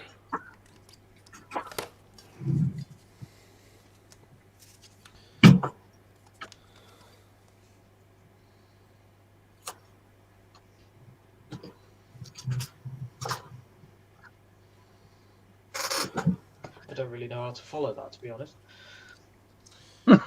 Well, I'll have a go. I mean, either way, He died. Yeah. either way, you put the tea on the baking tray, give it 45 minutes. If it comes back as leaves, I can use it for this. If it comes back as ballast, I might just wait till I can actually afford a layout. Well, one needs a space. The way I want to do it, I was thinking about doing intersectionings. Mm. I'm still trying to decide what I'd make though. I've also got a club track, but unfortunately, it's kind of strange. Like the last couple of years, my club just stopped using it. They've given up on OG time. Oh. Yeah. So whilst in the last couple of years, I've actually been building I've actually started getting into the hobby again. Started actually building my stock. Actually having things to run this time.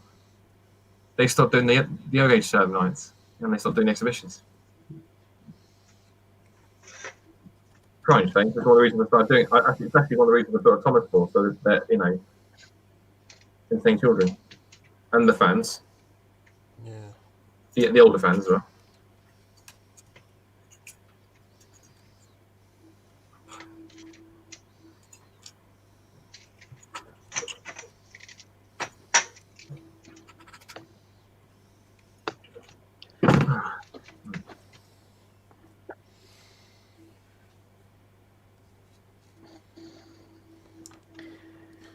Build a I'm diorama actually as a seriously test track. considering, given how long this is going to take, I might consider trying to do a silico mold of this, because this is going to take a long time to make several of these. Yeah. No harm in that. What's it actually for? Sorry. Yeah. See, he says he's making like a pier for his 10 cents. Oh, here, got you. So it helps to listen. Yeah, like a pier or a quayside kind of thing. Yeah, Very what's the short difference sentence, between a pier, a key, a dock, a... Varnish.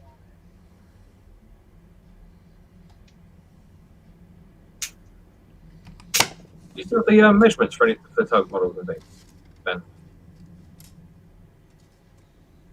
Sorry? I just wondered if you still had the measurements. Because I wondered if I was thinking one day if I wanted to make a tugboat, I'd probably downscale it to the O gauge. Okay. Is it not like a 10 cents, but like use it to make a tugboat of some description? I don't know how. I don't know where I put it, but it's just an idea. Looking for projects. I need stuff to do.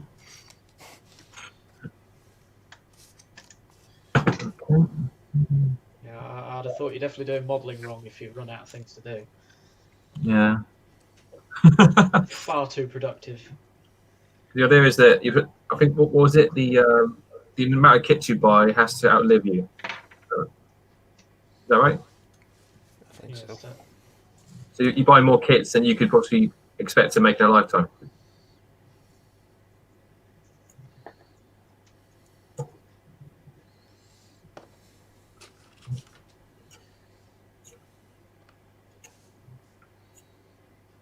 We're watching a lot of James May's old documentaries lately.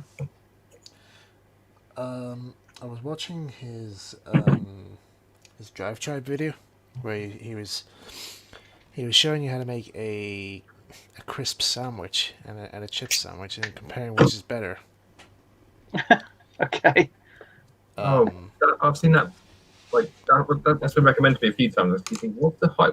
It's just a sandwich, man. It's a sandwich. Entertainment. It's just a sandwich. And he keeps mentioning about what year the butter was made from. And we're using Lubric's butter, traditional Lubric's butter made in 1903. We're using vintage butter. Using vintage butter made in 1903, and to his point, then it just cuts to this clip of him just like constantly saying the year of when the butter was made, like where the manufacturer was made from, and then to his point, then cuts to like a Google search saying when was this butter made, and it turns out James got the fact wrong by 2 years. James May's got an amazing sense of humour. He's my hands down. He's my favourite presenter, I think. Yeah, I agree. I have to agree. What out of the Top Gear guys? Well, yeah, because he does more than just. I mean, it's not just cars. It's just like trains. There's all sorts. Yeah, I know Hammond's done a few things. Mandow's my favourite. Yeah, his Toy Story series was mine. Yeah.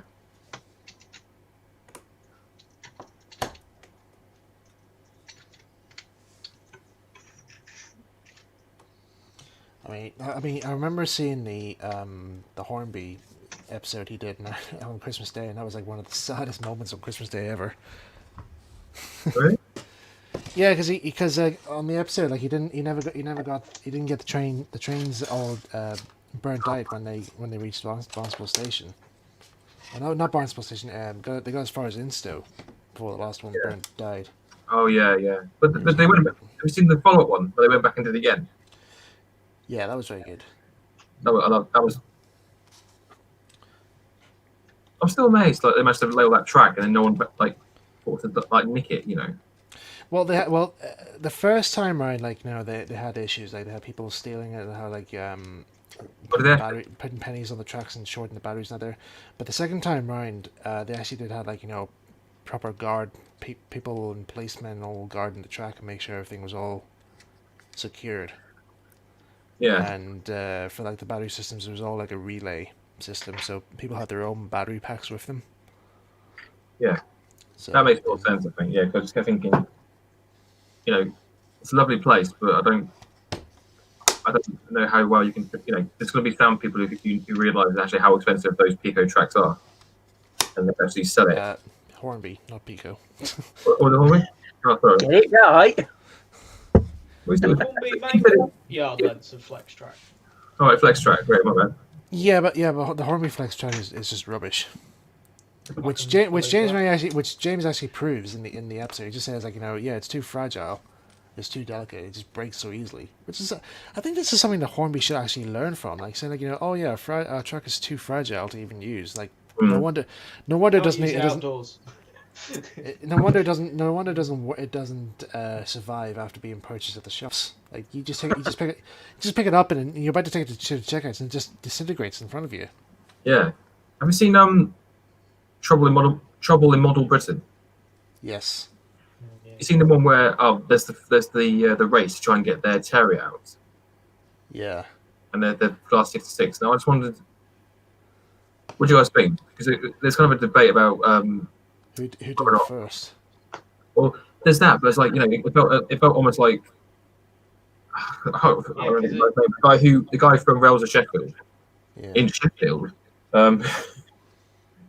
He was basically he felt like the Hornby decided to go for the terrier was like a spoiler for their model, and the same for the class 66 because Hassans were planning on making them a lot, lots.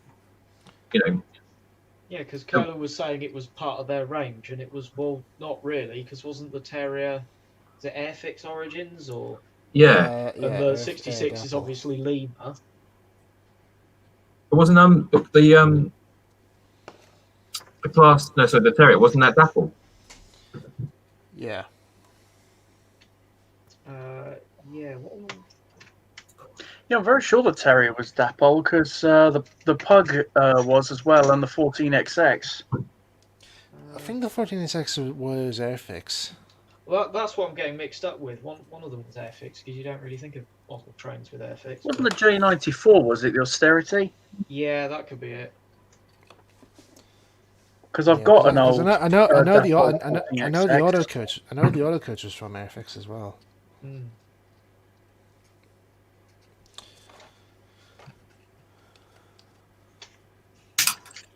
But yeah, saying part of our range, and it's, well, is it? What does that mean? Who cares? No one cares. No one knows. And they will. Anyway, gonna go, but tired. Have a good night modelling. All right, mate. Take care, GWR modeler. All right, all the best, mate. Thanks for coming along. All right. Thanks for watching us. Sleep well.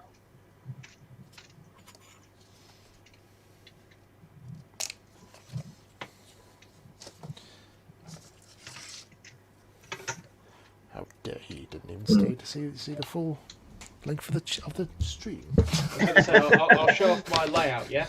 Run some trains and things. Yeah, sure, Yes. I'd love to see that. Actually, the delay to the start sort of worked in my favour, because I got all things set up, and part of this means moving my laptop to the other side of the room. And then I went, my layout's connected to the computer via a cable. oops. Unplugs cable, sees if I can put it in a different socket, the other side of the layout. So what we could do is just, when you show it, we could give you the full screen. You can Yeah, so take it away. just gone 9, so I don't know, Oh. whenever you want. It's past 9 o'clock. The watershed's. It's not going to do this well, actually. I miss just playing trains. Yeah.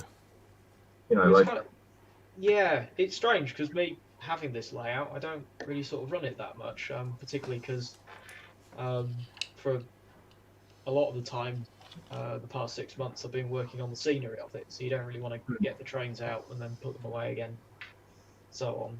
But Another thing I wanted to sort of bring up is when it comes to actually compared to when we used to, we just sort of bought things to just collect. We bought the trains and allowed us to make it. Now we're making them.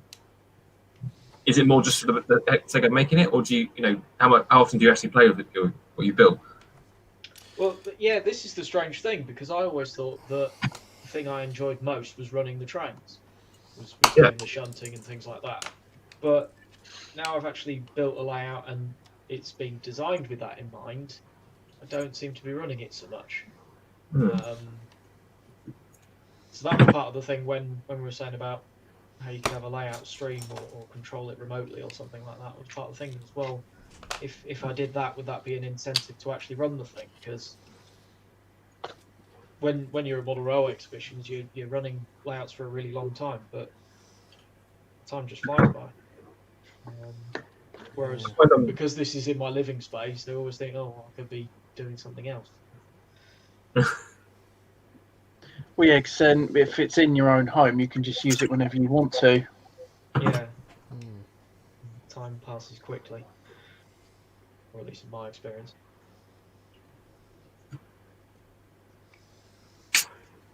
So what happens when you have friends over? Do you spend the whole day just playing trains? Or? Yeah. So I had 2 running sessions this year. One in January, one in February. But at sort of that time, it was just track and baseboard. So sort of, it'd be great when made better progress. So yeah, with the whole lockdown thing, and I actually pretty much shielded really because I was put on furlough. It gave me a lot of time. I probably didn't use it as well for. I was quite lazy, but still got a fair amount of the layout done.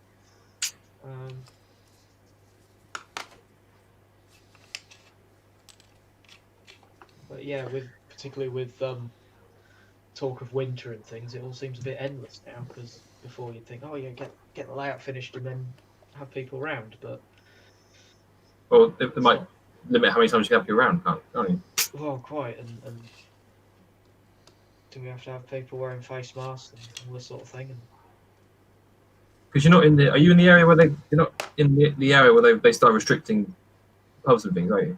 No, I'm in the south, so. Oh yeah. Okay.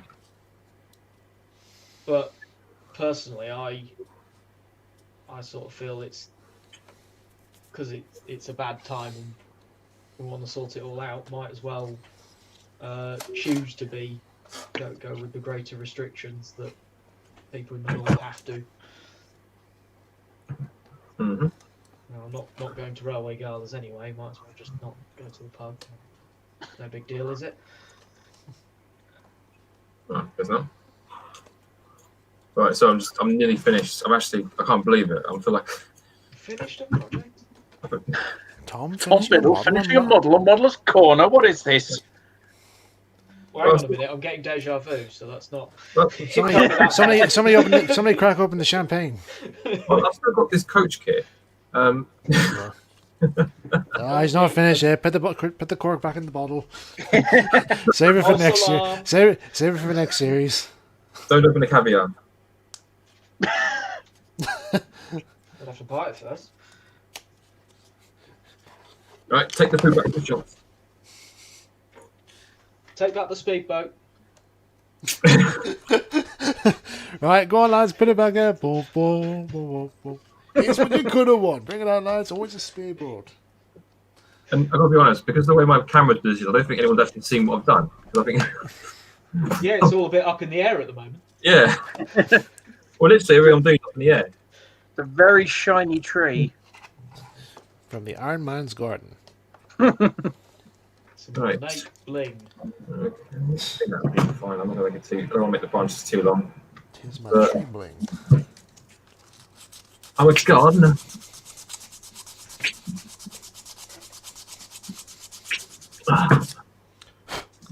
And Yeah, most gardeners have green thumbs. Tom has silver thumbs. yeah, Yeah, you should really get that looked at, Tom. there we go. But the cream for that, I hear. Yeah, it's called Brasso. What do you think? I love it. I love it. Oh, I love it. Now I'll do the same thing with the And now we make another one. yeah. There's one time I was making way too many of them, and I just thought I'm making them, but I've got nowhere to put them. Oop. So it's like you should really make your trees after you've made the layout. But I'm just doing it for today's purposes. Oh, you're printing it already? Yeah. so your layout will be a forest. Pretty much. I like there to be some oxygen in the You need Well, to breathe. yeah. Well, this is it. I wonder because I model logging railroads. Is that a bit insensitive these days?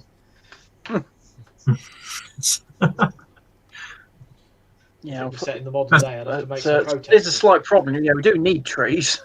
But it's a good thing that there's some of them about.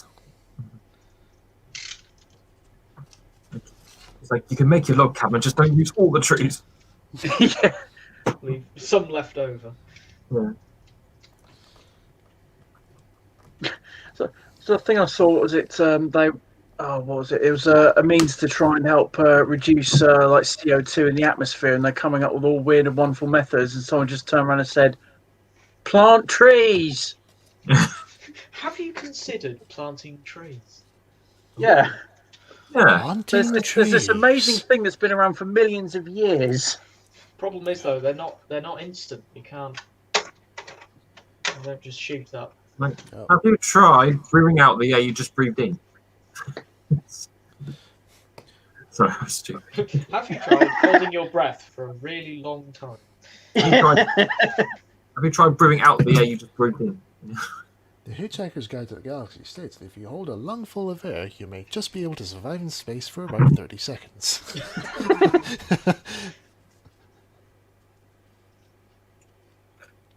Right.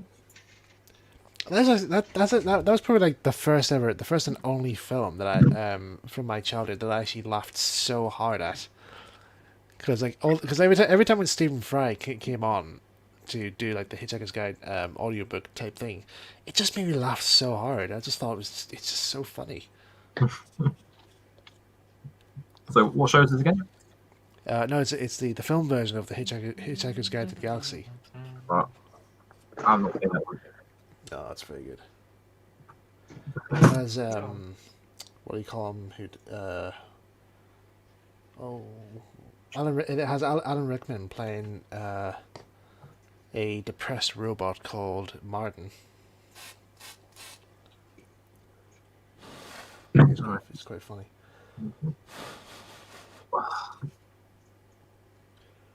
Like a paranoid android. Life. Don't talk to me about life.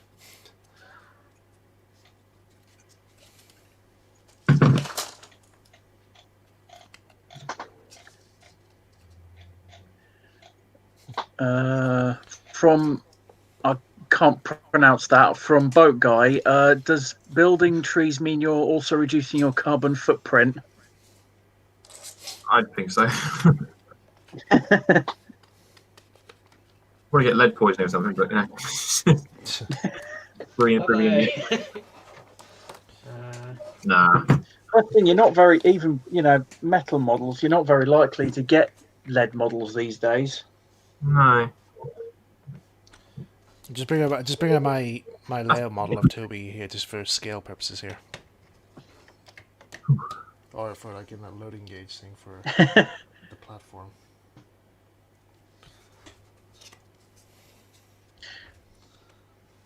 They say, wasn't it yourself, Luke, that had what was it? A slight issue with the one of the shed heights.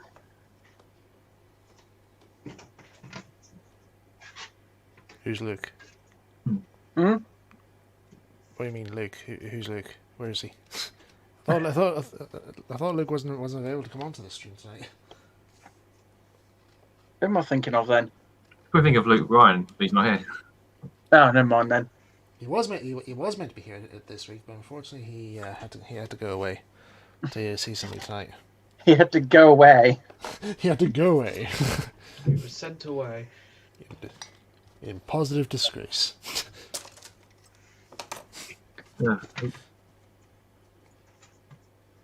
He was sent happily in disgrace.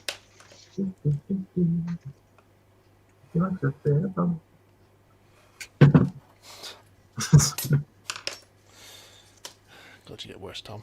You get worse. He has the power to kick you off. Behave. Okay, sorry. It's not worth it. I thought Chris was bad. No, Chris is worse. Careful now, he might be listening. Always watch. Good. Let him hear me. It's funny though, because he always seems to like message me like before the stream starts, saying so who's on this week? And I was like, I don't know yet. Oh, does it mean I'm coming on then? And I was like, well, I don't know. Do we have to? You have to entertain people during Oh, coronavirus. he says he might make an appearance on Halloween. I thought to myself, fuck me, that's enough for frightening everybody. Who's doing a stream on Halloween? Sorry. No, sorry. Who's we're doing a stream on Halloween or? Well, next one of the streams is on the 30th, so Right. I suppose we could. Could do a Halloween themed thing. Is everyone going to dress up? Well, we could dress up if we want to. Well, you can dress your hands up. Make a Percy ghost or something. Yeah. Ghost themed stuff. Actually, I'll show you this here. I bought actually in Tesco's during the week. Hold on, I'll change my camera here because I thought this was quite good. So Tesco's brought out these like ranges of like children's costumes and that there, but there was this one item I thought looked so cool, and I had to get it. So hang on a sec.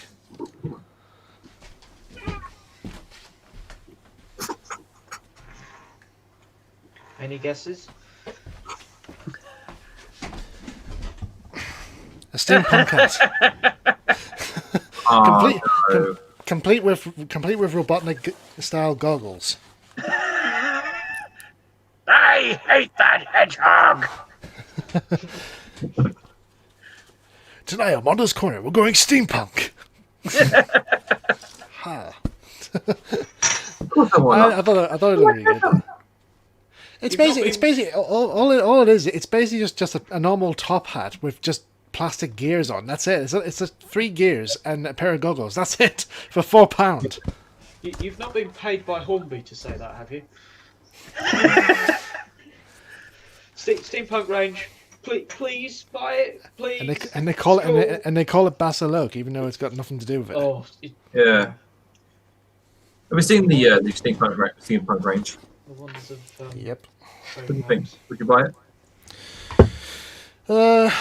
I might buy some of the figures, but not the engines. I remember on the run up to the announcements, I thought, well, Hornby, they could announce something cheap and naff, or it could be something technology based, or it could be something classic. And in the end, they did all 3. So there was the steampunk, the DC app control. I don't know if anyone's got any thoughts on that one. And then, of course, all the replicas. Well, the DC app thing, it's just a bit more confusing, really, for me. Right, that's it. I've done it. We had un tree. We had one tree. That's the origin I done now. One tree. One tree is plenty. 1 tree, 2 tree, another pine tree. I'm just so grateful. I'm grateful I haven't got a model dog or anything. No.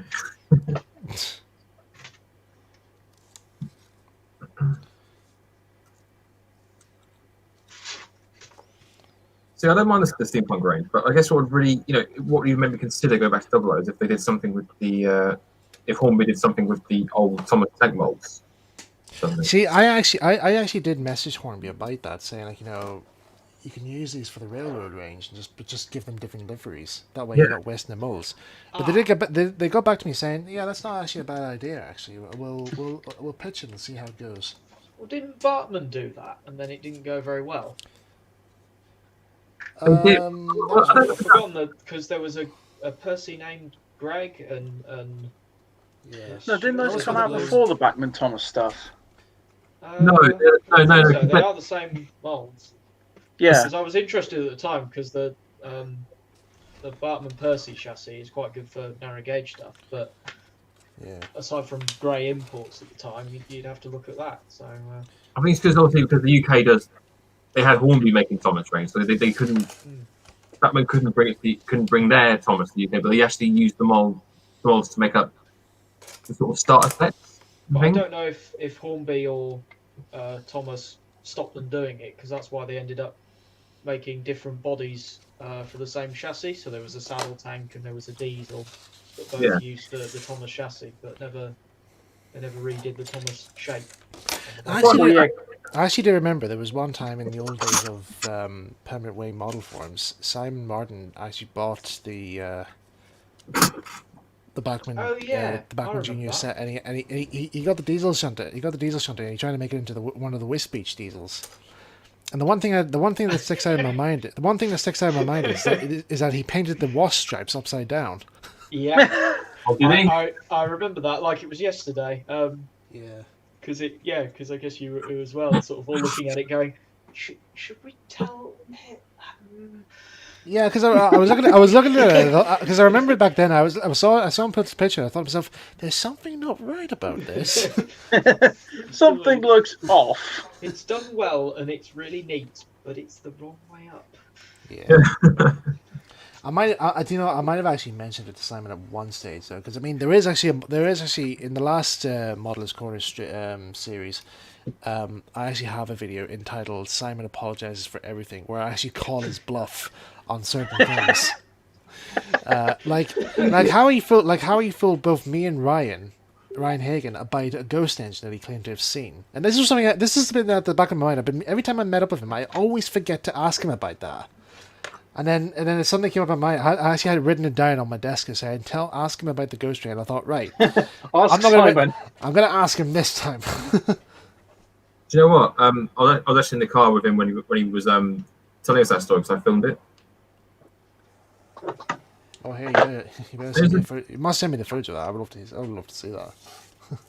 I'd love to. I mean, if it was true, it's a really good story. Yeah. I mean, he fooled me once because I remember reading his story on Halloween, and and that was not long after I actually listened to Ryan's audio version of it. Of Duncan Gets Spooked. Right,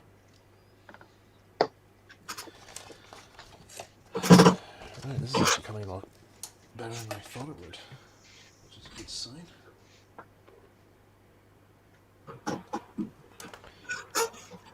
Right, shit, I'll be down there before I'm ready to put the roof on. But yeah, wasn't the reason that Bachman weren't selling the HO Thomas stuff here is because Hornby had the license for that? I know they're not the exact scale, but they're similar or they're close. Yeah. But because Hornby had the license in that sort of size or scale, Bachman couldn't sell the HO stuff. But they could still sell their large-scale stuff. Yes, yeah. Yeah. Because before Hornby dropped the license, I did see some of it in some of the large-scale stuff in UK shops.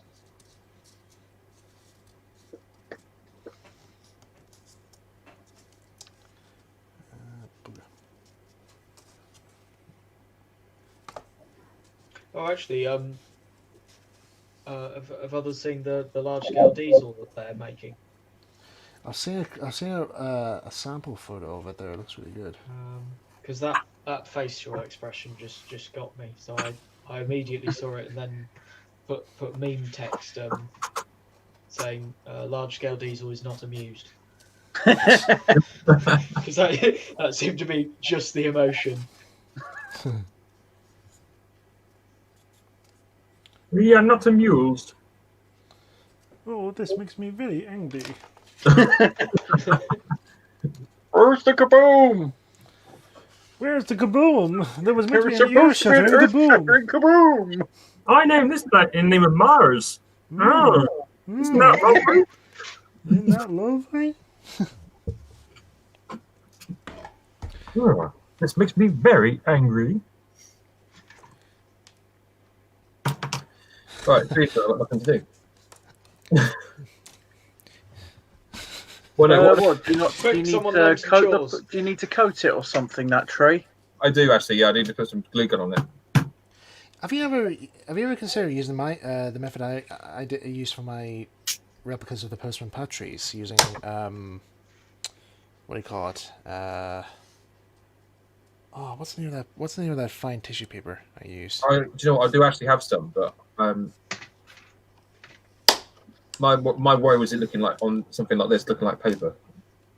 I don't know. I did think if I cover the texture. Crab paper, that's what it was. Crab paper. Yeah, I thought if I did cover it in the crab paper, then covering latex, it might add more patterns or something. No, I said crab paper. I said crab paper, not crab paper. Oh, Pancake No paper. crepe, not crap. I thought I said crab paper, No, I said Crap crepe. paper? but it's still it's crab paper. Anyway. You don't know what I want? I want pancakes. Blueberries. What's this pancakes with blueberries? No one tells me what to do. I'm out of an effing job.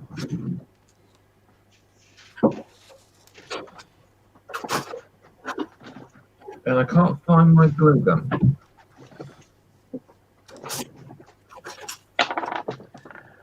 Although we fell, I didn't expect to get to this stage like before the end. Oh, we still got another half hour. We've still got another half hour to go. I thought I'd still be doing it like late, long into the night. Right, so You can't do anything else until you finish that tree.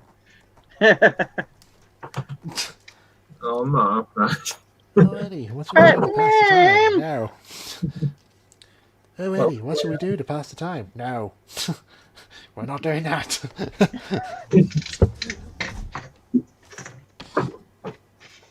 Right, now I've got to try and find my glue sticks. A glue gun, but no glue sticks. Mm-hmm. A glue gun with no ammo. How sad.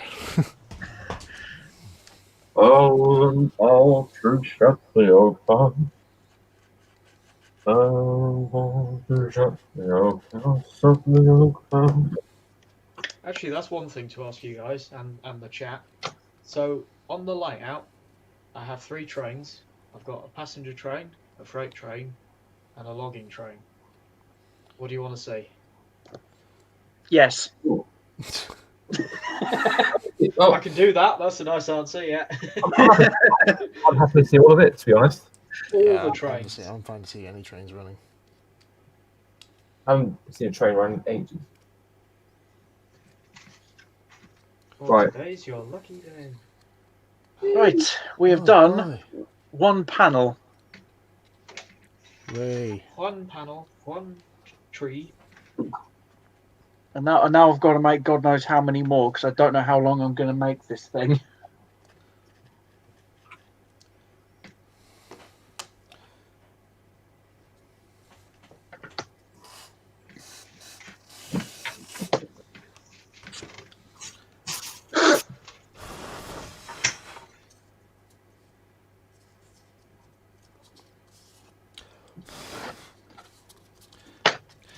Right, I'm just busy making up this sweet platform here, and somehow the card I'm using here, it kind of reminds me of the Sandila baseboard tops I use. It just kind of reminds me of that, in a way. I don't know why. Just thought I'd mention it.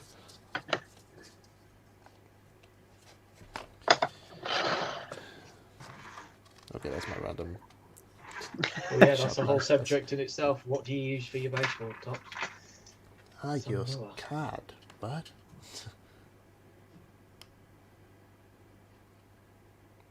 And I've got 1 vote for passenger trains. Okie doke.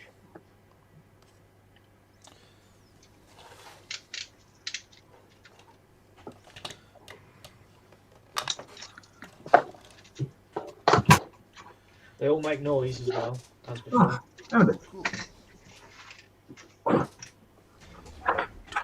Right, sorry about that, guys. Ooh. Okay, so what I normally do is start from the store. Come on. There we go. Here we go. Lovely. Lovely jubbly. Lovely jubbly.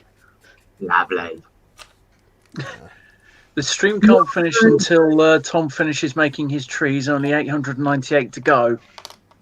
Oh, well, only. wait, this video counted all the trees that he needs to make. You spent all that time when you You must do make something all else? the trees. Will this be Modeler's Autumn Watch? I'd love to know who told you that. You flush one down, it swirls around. 999 springs to flush down. Homer, are you flushing all those springs down the toilet? Of course not. Of course not.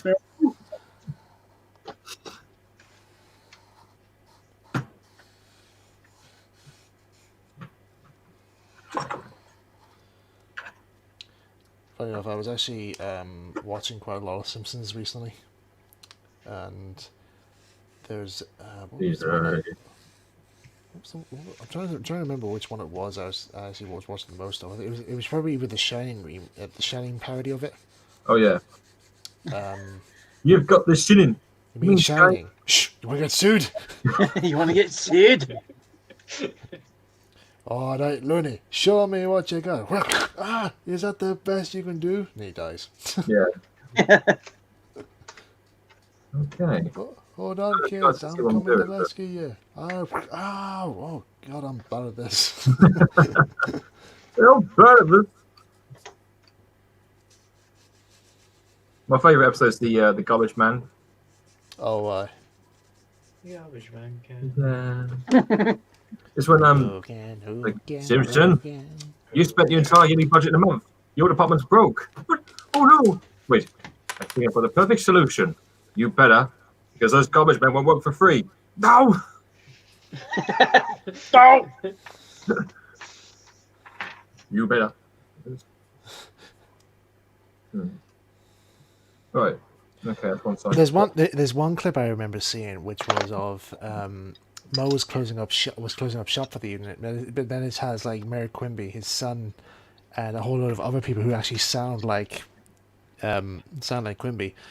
And they were saying, like, oh yeah, I'm going to get its plastered tonight there. Oh yeah, not before I do. And they just see Mo's just the side of Mo's just turns off. It just shows that he's closed, and you see them all just go, oh, as he's walking away.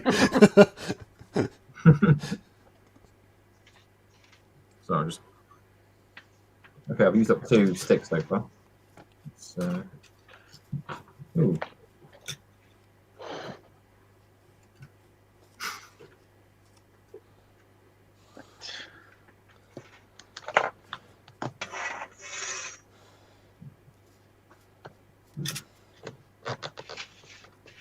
Right, so you can see that's just on one side of this tree. Ow, ow. Ow, ow. Covered in glue. It really hurts me to pick it up. Hot glue is hot. No, it's the block. Oh dear. I must remember that. Hot glue is hot. Don't touch the stove. What's that bit Homer. from Futurama with the brain aliens? It was like, fire hard! Ah, fire indeed hard! Oh, I don't remember that one.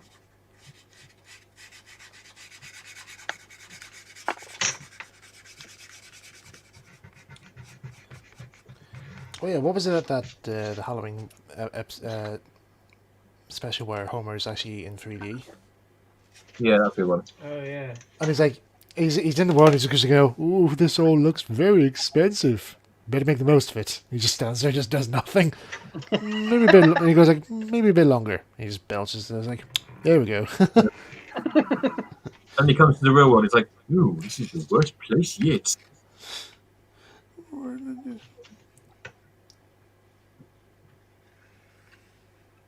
Right. Simpsons is funny, but the newer stuff I just can't get into. So it's just I just feel a bit like, you know, when the show's probably outstayed its welcome a little bit. Yeah. I feel like because they're literally just running. I feel like they're going to run out of ideas soon.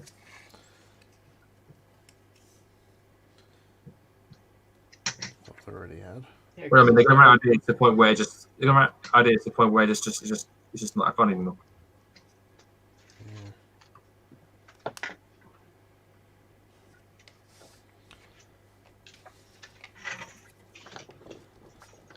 Maggie can't stay a baby forever.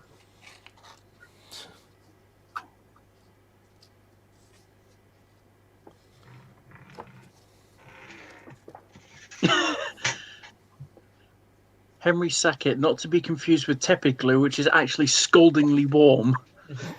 Scaldingly warm. warm?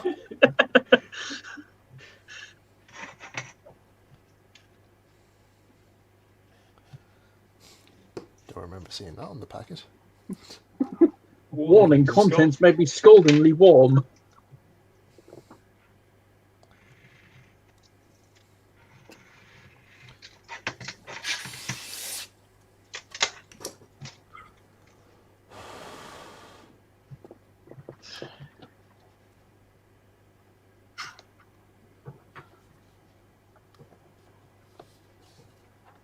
Right. One of the things I always want to do with these trees is like put a face in it or something. What? The face Yeah. on the tree. Yeah. Oh, like in that model railway challenge. Tom, how strong is program. that hot glue? Fair point. Is a good question. How strong is it? In terms of Sniffs it. What's in it? You get 240 volts. about covers it. Shocking. Pretty sure. Oh, that's bad. Swallow found a level That of was concentration bad. in just one video. I know, right?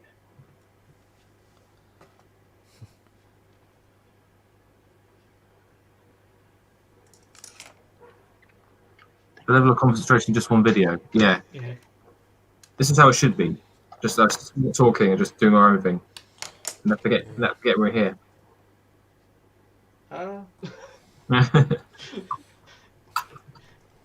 No viewers, we do enjoy you here being here. Honestly, I didn't mean like that. Yeah.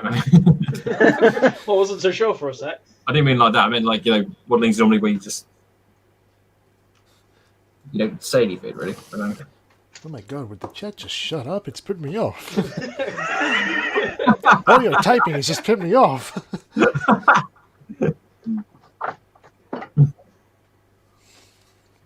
Everyone leaves the chat. Oh no! Right. Please go back. Well, there goes my pay. How am I going to pay the rest now? But wait, you don't monetize your videos. Well, Yeah, the number of super chat donations is just not acceptable. God have mercy on us all. but I'm atheist.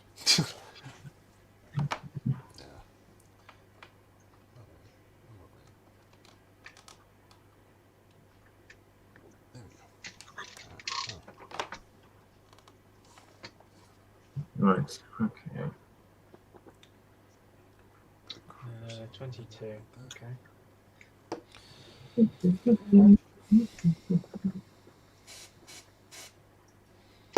anyone seen the what was it, the Magic Railroad Director's Cut yet? No, not Director's Cut. Yeah, sorry, the Blu-ray DVD, right? Not the Director's Cut. I've seen some clips of it there. It looks really good. Yes, no one's seen the direct. No. There's no such thing. That wasn't a thing.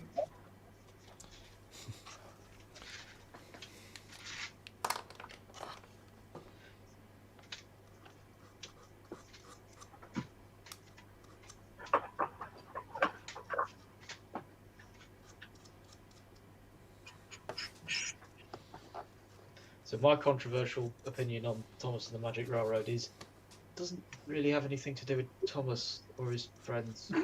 No. Unfortunately not. But it makes a very good drinking game. It does. Copyright by Christine Green.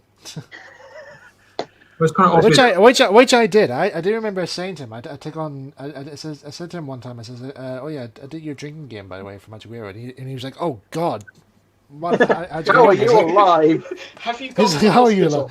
alive?" He's like, "How did you survive?" And I was like, "Well, we didn't drink alcohol." Oh, I just ruined it now. You ruined the point of it.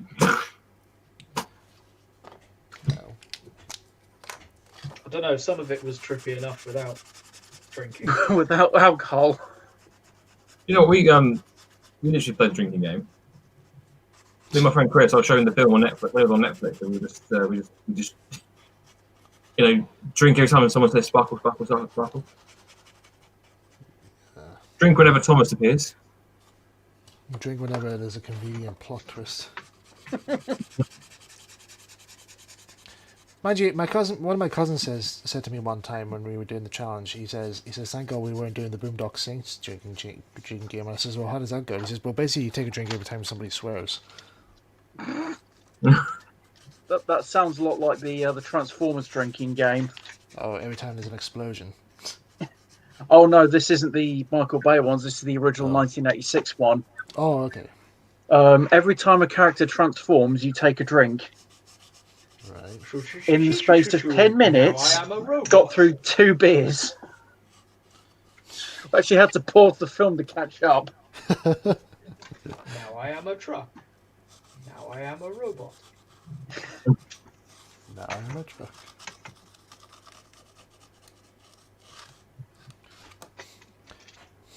You just see some. You could probably just see one poor soul in the audience just going like in the theater, just going, "Would you please hurry up?" No, I keep thinking I've got to show trains, but also got to finish this back wall and Need to show trains, but also need to finish this building. So there'll be an interesting point when I'll have to try and reassemble this building on the layout, then show the layout. Dan's saying, Michael, you're colouring outside the lines again. No, I'm not. No, I'm not. Lucas Nolan, the roundhouse I'm making very similar to the old tin plate Lionel roundhouse from the 1920s. Ooh. Kind only rich kids could have bought. Well, yeah, that's not me, so. There's actually some good videos on Amazon Prime Video that actually talks about the old Lionel template stuff, which I watched a few of them there. And I was actually quite impressed by it. Saying like what type of ranges they'll wear. Actually, yeah. Right. I'm losing it because I was just making a piece of wall for a bit that doesn't need to be there. So. Because the side butts up against it. Right. See how this goes. Let's see how this goes. Well, yeah, as What you can could go see, it's wrong? already pretty precarious.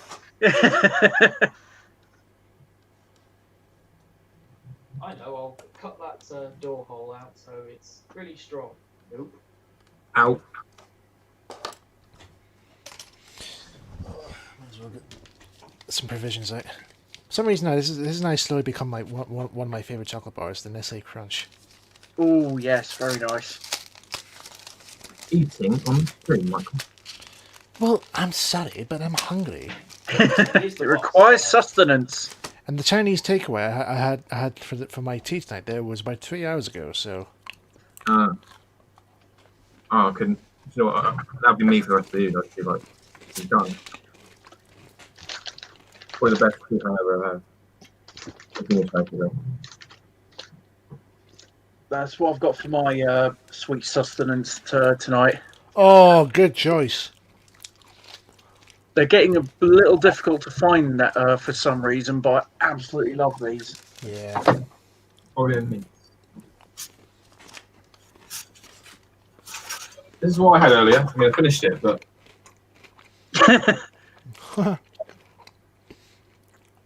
Is that just strawberries or strawberries and cream? it's chocolate with a sort of a yogurt Mousse. yogurt texture. All right. Right, Max, what's your chocolate bar for this evening? I didn't get the memo.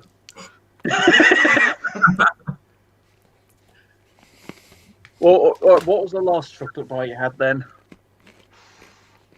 I don't know. I don't really eat just actual chocolate bars. What? Because guilt. I do like them. Blasphemy! Get out. I mean, I even went food shopping today, so I just had the memo. You could have gotten some chocolate, but you didn't. No. Michael, you dropped the ball on that one. You didn't say to him to get chocolate. Well, I thought he would know another time. Oh, my friends are very appreciative of you, by the way, mate. My local pub. Oh yeah. Because so very sorry. Last night I did actually have a few drinks.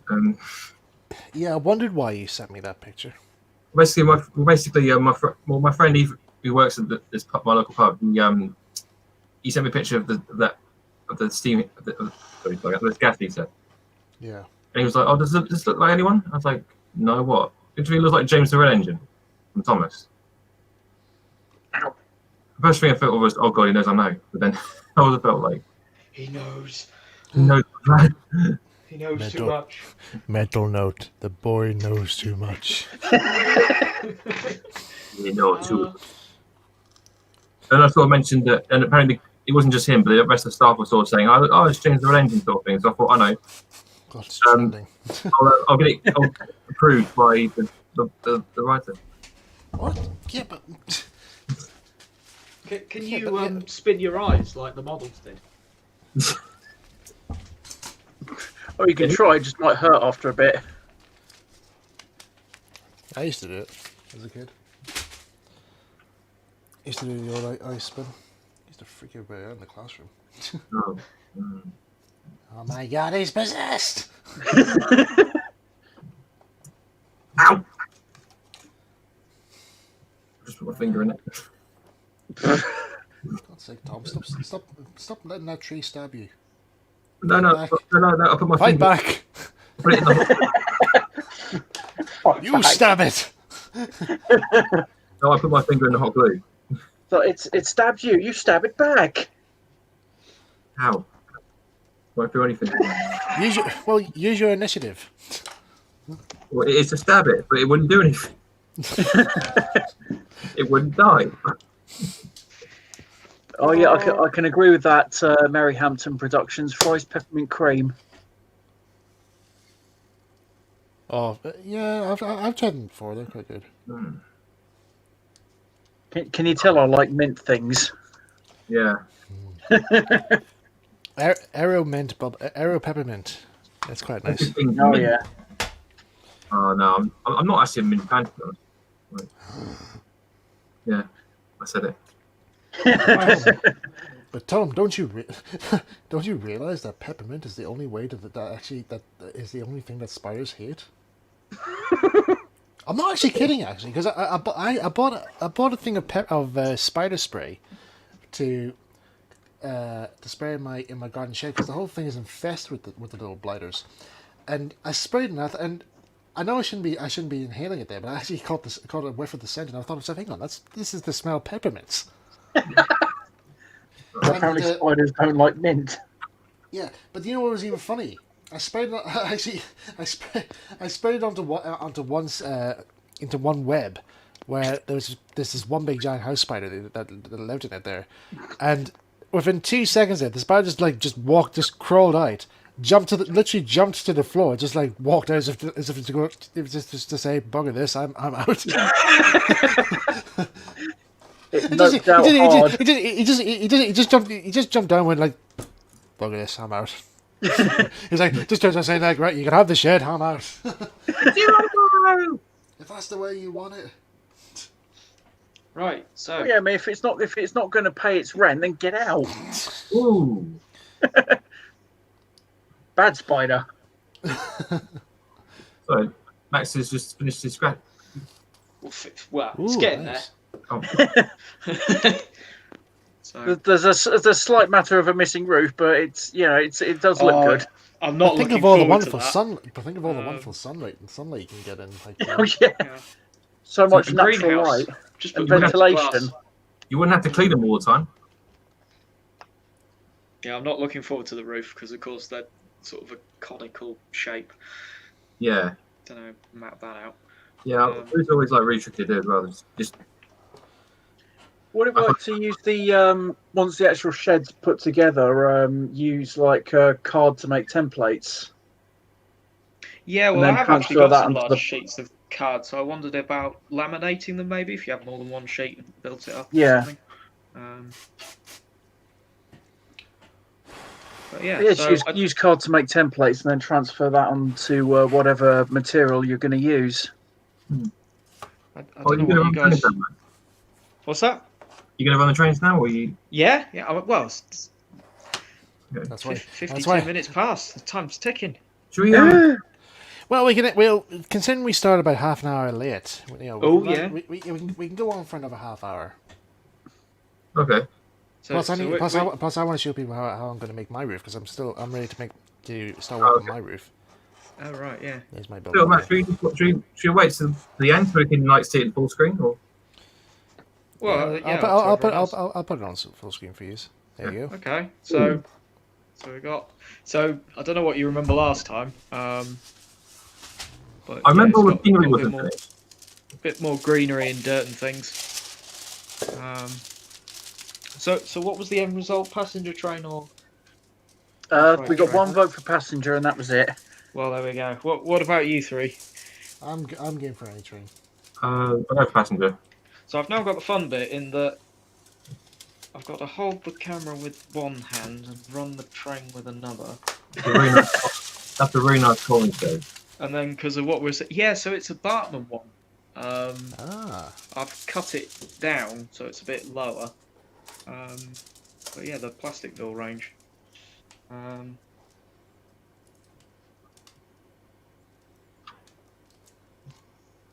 Life.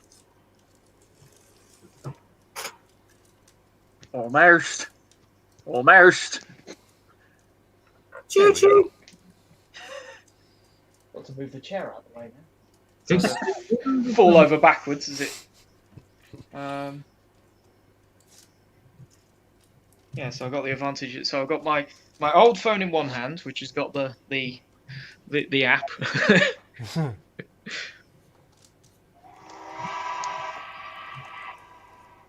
Oh, nice. Lovely. It's definitely a trick for the viewers. And no, it's glued up.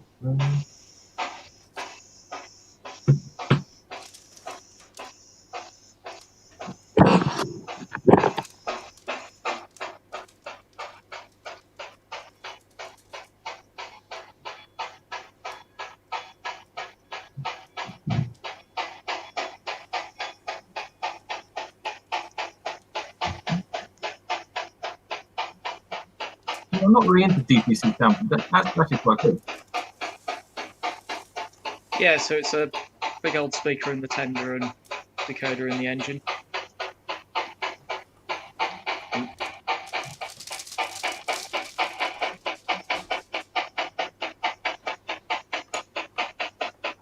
So it's a very smooth runner. Indeed. Oh, that feels better than mine.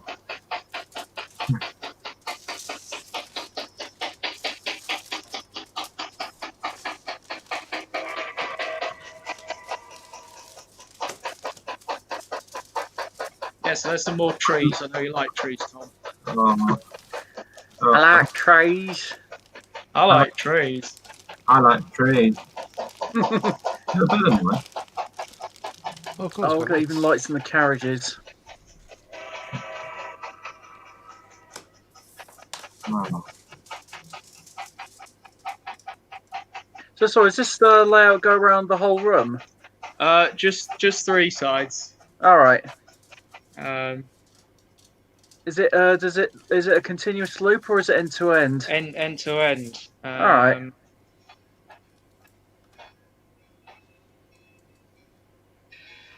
Yeah, so I got this. So you saw the other place, and then there's this. Ooh. So I've sort of made it look like a through station, but actually it doesn't go anywhere. All right.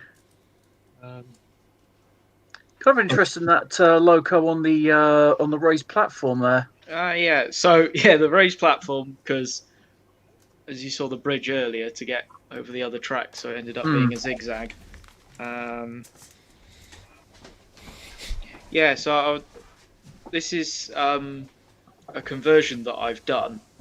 So Bartman offers a 2662 tender engine, and then I've designed and had 3D printed the split saddle tank and the cab, and also a platform on the front and the dual Westinghouse pumps actually.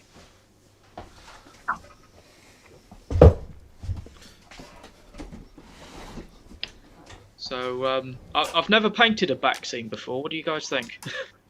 I'm actually going to say I really like the effect, like the kind of the cloudy, the foggy mountain hills in the distance. Yeah, where the mountains that are further away look more faded, like they would in real life. It does look good. It's got I love that fog effect as well. Yeah. Yeah, because the idea is that the logs would be unloaded in a log pond, but without the actual space, they've sort of painted it in, so there's a bit of a ramp down. But it looks okay. That's pretty cool.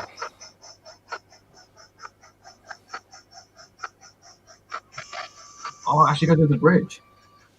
Nice. Yeah, so it was trying to make the height difference. I think the gradient's about 1 in 16. Yeah. And where's that track underneath the bridge? And then that's to over here. I suppose where it's got quite a steep gradient, it would make sense to have that type of loco as well, because it would need a lot of traction. That's the idea, because I started off, in 30 by having the logging engine, so there's a shay in the background, and then thought it'd be quite nice to have a rod engine be able to make it up the incline as well. So a mallet is a good candidate for that.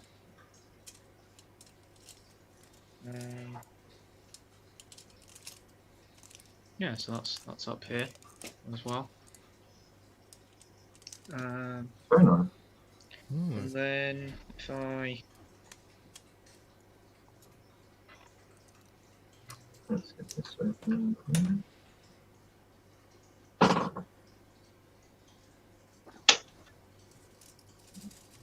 Overall, how long does this layout taking you to make?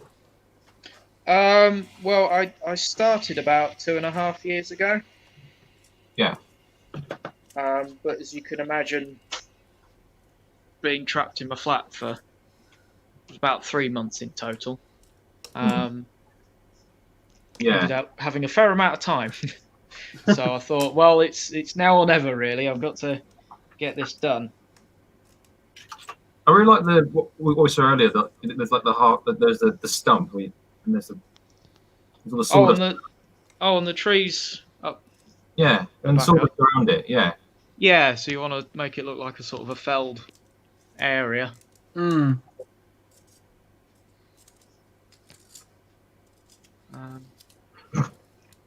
It's just what's the vertical boiler there off to the left? To the left, so that's something that Bartman makes. So it's a log skidder. So it's sort of a general use static steam engine, so that you could hook them up to trains or So the idea eventually with this is that it'd be shown to be dragging the logs up. So I'd like to have a sort of loading platform for this front track. Okay. And then they're called skidders because they're on sort of giant log bases, so they would just be dragged across the mud from place to place. Cool. Yeah, so I think, and then sort of got the embankment and water and girder bridge and all this lovely stuff. So What you added in the details could always like fishermen or someone fishing in the river or something. oh, that's an idea. Yeah, not really thought of that. I don't know. I'll have to look up figures. And Just things. however you might want to populate the layout.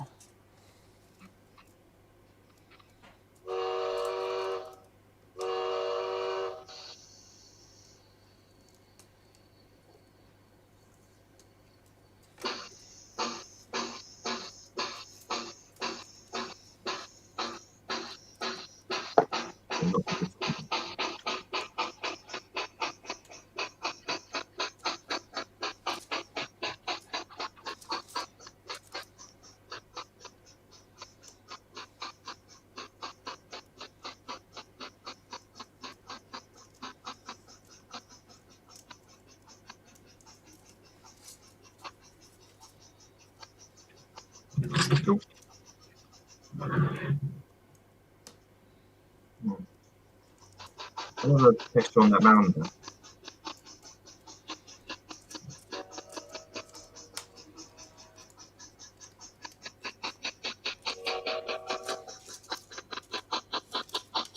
Hopefully she won't crash into the back of the passenger train. Well, I should have switched a point. Going to be an Casey Jones here. Let's find out. Oh, goody! Where's that track go to? It just stops at the end there, or it's just a Yeah, siding? so it's a crossing and then sort of you can just about see a road Oh, okay. painted into the back scene, and then a little sort of area for, I don't know, loading wagons and things. Make sure it stops before. Could have been a collision there, but Yeah. we're okay. The first train crash on Modulus Corner. Yeah, so The first train crashed on Modulus Corner, and it wasn't from a Thomas thing. Yeah. Oh, this is lovely. I'm enjoying this. Like, I've literally just stopped going. yeah, I don't know what to do now. Also, you can. It's also the track going up to the incline is also connected to the main track, main line. Yeah, so that's what this bit is. Because what happened was I originally thought that this raised section would be on the flat, but the gradient couldn't even get the shades to pull the train up, so had to make amendments. But I think it looks all right. Yeah. Quite sort of pleased with the overall track plan.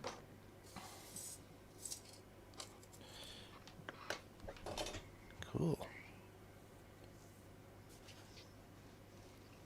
That's really cool. That. Absolutely fantastic. So I would like to build some sort of sawmill building here. That's another thing to do, but a low relief. Most of your buildings, apart from the roundhouse, they're all backmen mostly, or? Well, so I've got this sort of flagstop building from Grant Line. That's a kit of a main 2-foot structure. Yeah. Got a water tower from Banter, I think it is. Oh. American. So both I guess all American manufacturers. But I've got a space that needs a station as well at the other end. So got to figure out what they're doing. So that was the woodland scenics tree I was saying about earlier. How I did end up using one with plastic armatures, but the rest is sort of mixed sea moss and things.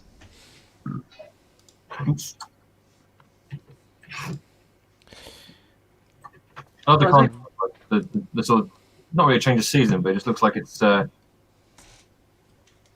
Is it based in summer or is it? Well, I wasn't really sure what season to model it in because if you choose spring or autumn, it sort of looks really obvious. So I guess for sort of broadening the scope, it's ended up being sort of summery.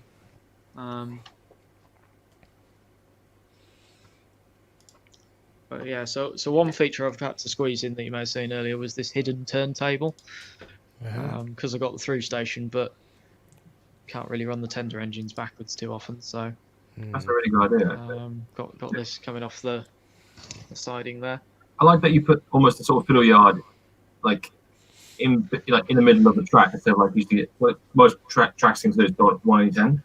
Oh well, this is it. Is that I never really thought of that as a fiddle yard. Well, The layout doesn't have it, but yeah, because I painted the inside black, you can't see it now. But there is actually a track that sort of squeezes off the end there. But so you can put an extra engine in there.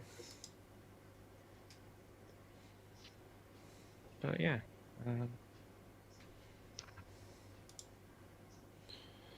The bridge, that kit or a scratch build? So the girder bridge is a plasticville top, and then the actual frame that it's on is a Mount Blue laser cut kit. All right. And then I've put copper clad track across it. I think I might fill in the gaps with well, maybe coffee stirrers actually, but try and have some sort of boardwalk surface. Is coffee a good one? Well, yeah, they're good for that O scale. Yeah. I know something. I think I tried to make some once. So I tried to sort of stupidly try to change the color of it, and it just went. Well, that is one thing. As I've got actually, that's worth showing. So they're using a stain. I suppose it doesn't really show up here, but yeah, my scratch built trestle bent. Yeah, you can kind of see it on the cross beams. Oh, the coffee stain, yeah. Yeah, so I've bought some sort of long dowels from hardware shop, and yeah, the cross members are coffee stirrers. I like the variety of bridges you've got. Like you've got the trestle bridge here. You've got suspension one, yeah. Yeah, well, when I made my first ON30 layout, it didn't really tick any of the boxes that I thought, because it's what defines sort of narrow gauge and logging, and I thought, well, it's gradients and bridges. So I finally got some now. I love all that hidden detail as well. Like when you got the incline, you can see like bits of. I think I saw a bit of concrete. Is that concrete? Well, The cutting. Cutting, yes, nice. I mean, yeah, the cutting. Yeah, the rock. There's a rock face. Yeah, so I'm not really sure how convincing it is, but yeah, there is bits I of think rock. I like it. That's just the it's just sort of plaster based filler applied to not polystyrene, the denser stuff. I forget what it's called. Oh god. Trying to think now. The name's gone. But yeah, it's took a lot of work and a lot of time, but it's actually looking like a railway now. Yeah, definitely. Like a real world, really. That's what we aim for, isn't it? Yeah. Well, we try. Get there eventually. Yeah. You still use using scattergrass, or are you using like the? Oh yeah, yes. There's a lot of actually sort of ran out in some places, the static grass, and then using sort of longer fibres, mixing it in. Do you mix and match the colours, or do you stick with one? I sort of mix and match them, but actually when I was doing this area in particular, I mixed the colours before applying them, and I thought the result looked awful, but that was just me, so I ended up sort of cutting a lot of it out, because as you can imagine, removing static grass is a pain. But but I think it looks sort of okay. Also got a dual gauge piece of track at the front, so can actually have O gauge stock on it. It is correct. Hey, Yeah, I did wonder if I've noticed it's a little bit of dual gauge track. Yeah, so it's the 3 rails put on copper clad at various intervals, and then infilled with just wood section. More coffee stirrers. No, this was basswood, because it's actually square rather than a rectangle section. But yeah, you often find a lot of narrow gauge railways, they meet with standard gauge sooner or later, so I thought that was something to represent.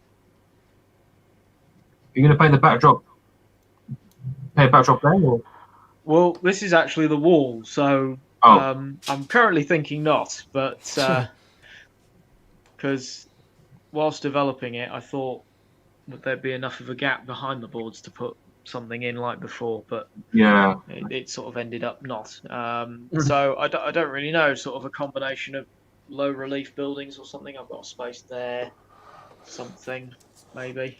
sometimes it's best just to admit defeat in situations like that. If you haven't got enough space to make, like a decent backdrop, it's like make it look like it's actually going somewhere. Then yeah. Well, yeah, because I really wanted the back scene on the other end, because you're in the hills, whereas I guess this area would be a bit more flat. So yeah, Okay. we started.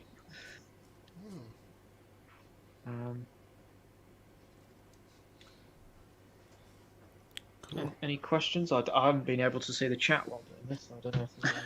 You don't. There's very much really. I don't think there's very much. They're probably not that bothered, not that interesting. Oh, of course it is. Unless you just like, I'll stop doing what I'm doing just to watch it. You know.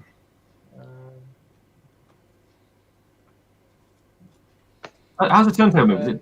Timothy asked, is the articulated engine a freelance design? So technically it is, because there weren't any narrow gauge Malay tanks made for American use, but the design of it is heavily influenced by the standard gauge counterparts.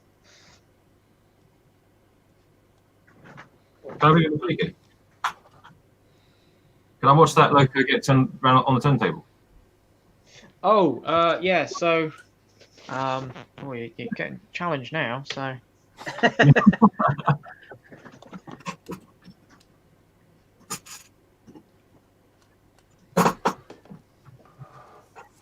does it not stop at the right spot? Do you have to like align it properly?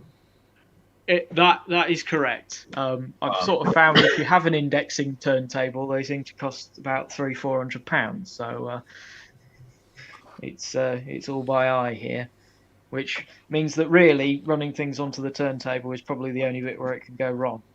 I think you've got to line it up manually. So a good suggestion. Yeah, I've got a gauge master controller on the front. Let's see. So.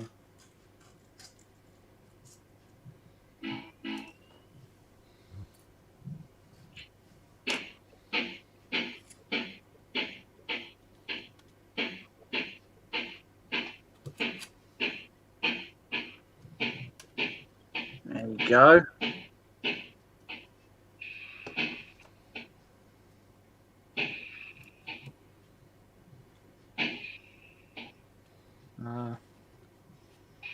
Ooh, too far? I don't know. Visually, but right. Okay. Let the wind blow. How fast can we get it to spin? Yeah. Well, some ways that actually happen in real life. You know what I mean?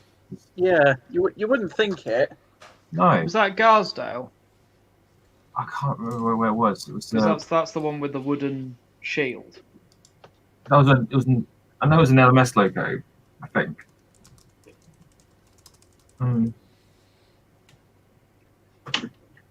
Yeah, they sort of.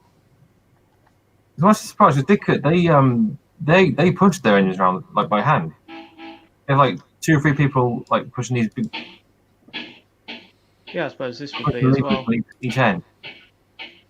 And I still just keep thinking, how the hell do they do that? Well, that is the importance of balancing the engine. Yeah. I think I just still fascinated. Right, so if I run this engine up the line, which train is it going to couple to the back of, do you think? Ooh, probably the good one.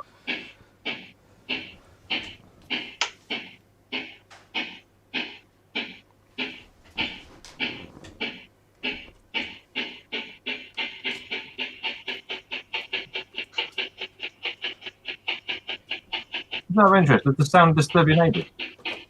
Not that I know of. Okay. I wouldn't have thought so, because the sound is probably Quite dull. Right, can't quite. I mean, compared to listening to music or something, but the actual volume is quite low. It's more about getting the depth.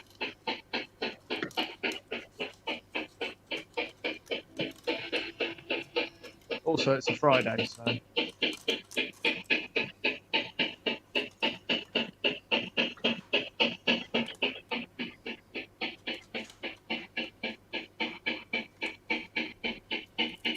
And crash. Oh no. Now. Wrong track.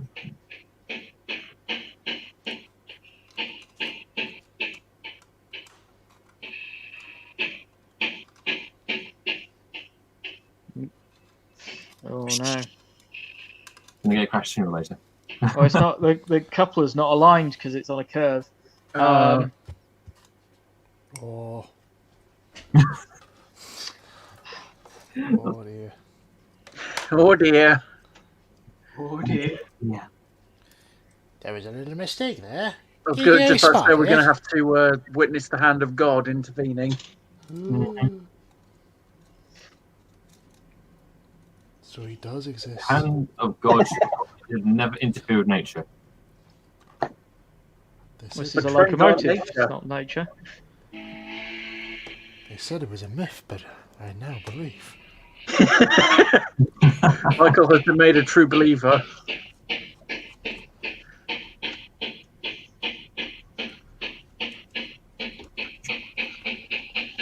What we don't see is it's dragging the other engine off. I think what wrong?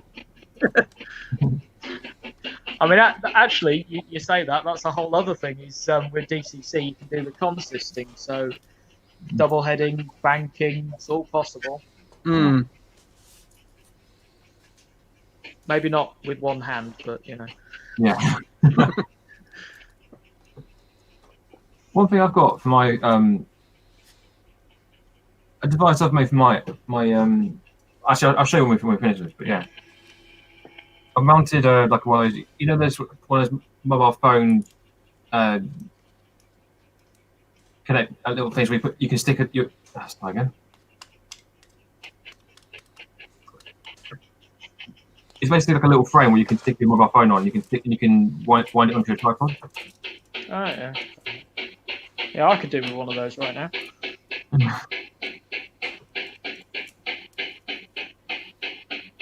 Well, I've sort of done that with a wagon. Okay.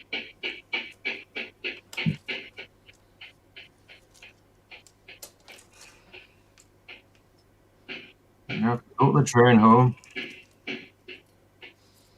Back to where we started. Now, how's he going to get out? That's... Well, you push it forwards, don't you? Right. So the run round loop is here. Yeah, I was just joking. I know. Right, how are you all doing? Yeah, I'll get. I'm just working away at my. I've just been watching. Ooh. I saw his No one face. must see his face. It's supposed to be hands. It's like It's a all, hands-only stream.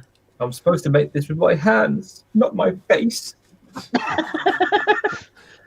Oh, we're hardly Phantom of the Opera, are we? Yeah. Right. Oh. I'm Oh, just gonna bring up my camera for a second because I just want to show everybody this here for a second. Sure. So, I've recently been making a start on the roof for my good shed, and the roof for the shed is corrugated sheet, and That's I was fine. trying to think exactly what's the best way to do it there, and I saw this one guy online called Luke Towan. Oh yeah, I And know. he did this very good video about making a corrugated like shed. And he bought this wee rig from Brunel Models, and it's basically a corrugated iron tool maker, corrugated iron maker. Oh, wow. Basically what you use is tinfoil. Okay. Get the heavy duty stuff. Get the heavy duty stuff. Yeah, this is the best. This is the best I could find at the time. So, he suggests like cut like a an even strip or some sort down like that. I'm just using this for an example here. So then measure out how long you want your sheet to be. So in my case, I'm just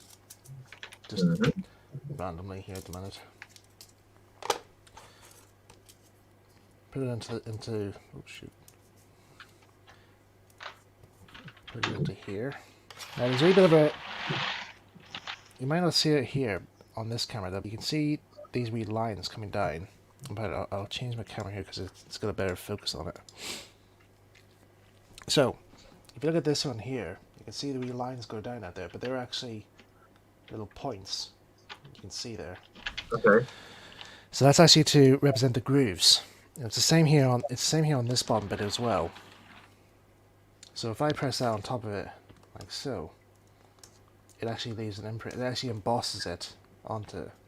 So you get like the little corrugated effect.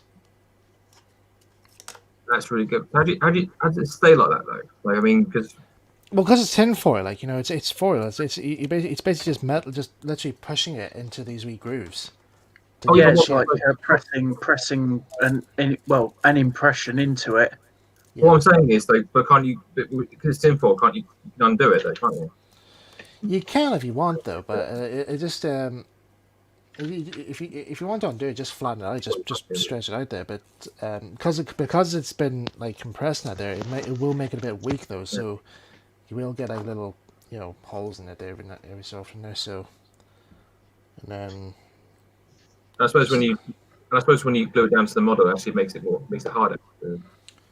yeah, so I just stick it on. Strengthens it rather.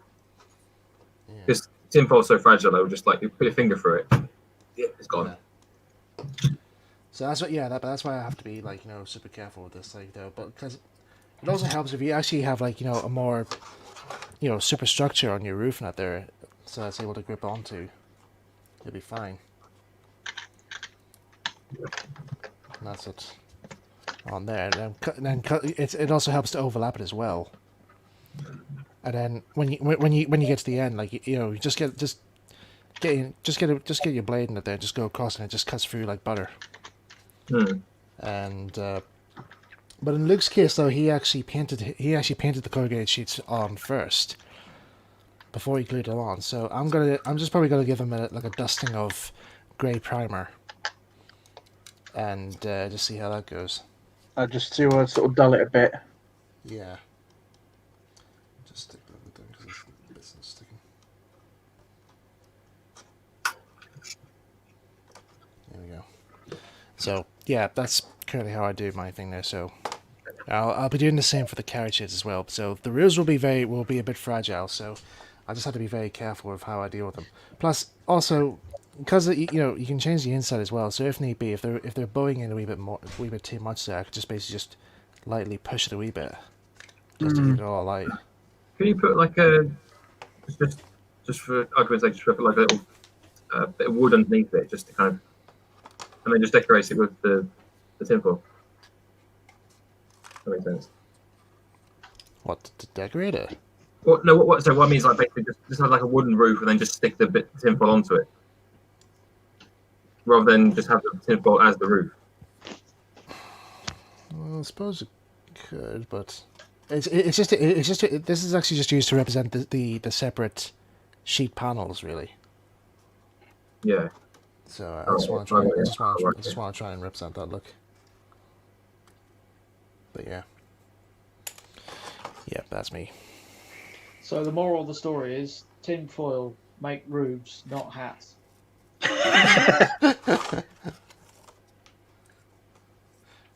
So that's what I've been doing wrong all this time.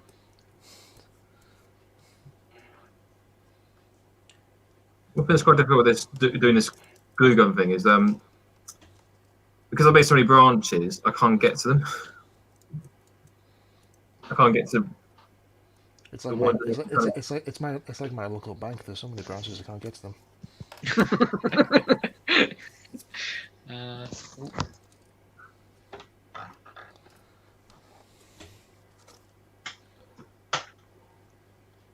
Ooh. No,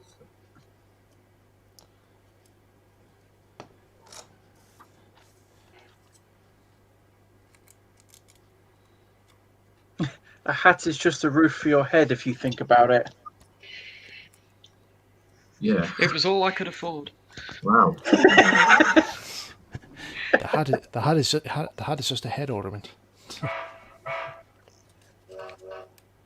never thought of it like that, actually. Yeah. It's just a roof.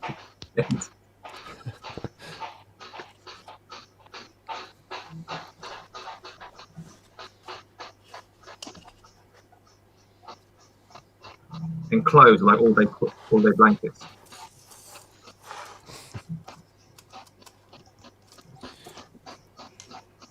And what's coming through the tunnel now? What we got? Hello, Thomas. No. Hello, Thomas. Go, where's my day off? No, I like the fact that we got something that's not Thomas related here completely. Ooh.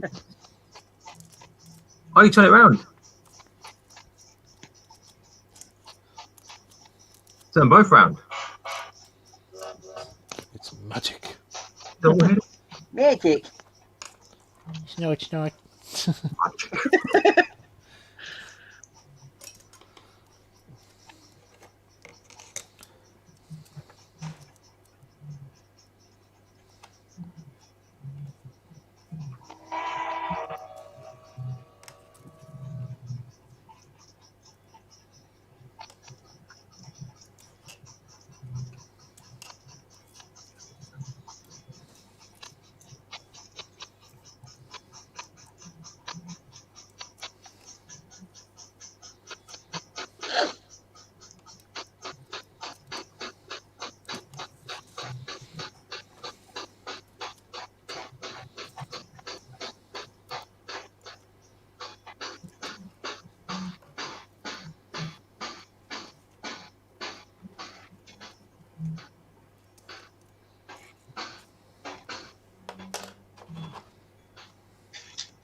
Magic.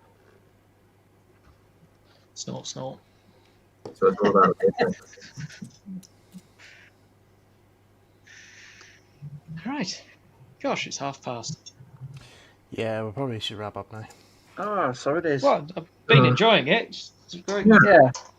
I was enjoying that stream. It was good, isn't it? But we were having so much fun. We could go on forever.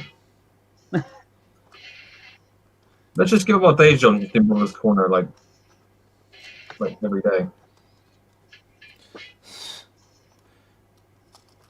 And just have millions of people to watch us. I have Modelless Corner every day.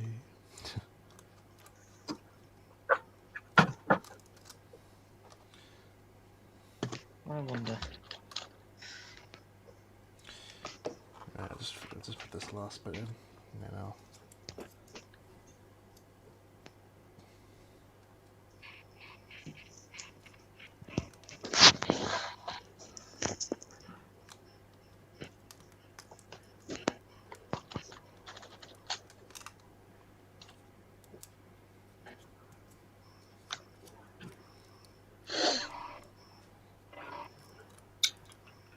Oops.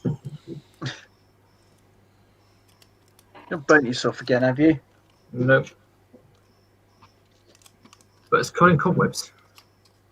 Because the glue gun leaves like a lot of trail. Yeah, the little stringy bits. Yeah, well, it's all over this thing.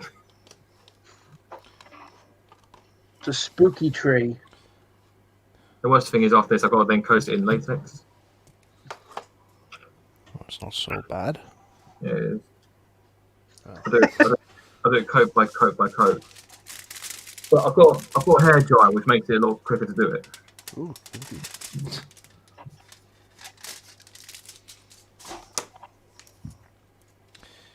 Right, there's one more panel put on. That's that side of the roof done. Oh no! Wow. No, I'm just like, oh, I've just ruined a big chunk of the tree here. Hang on. Oh, ow, ow. Ruined! You've ruined it! Oh, that starts the gun as well. Oh, I keep breaking things.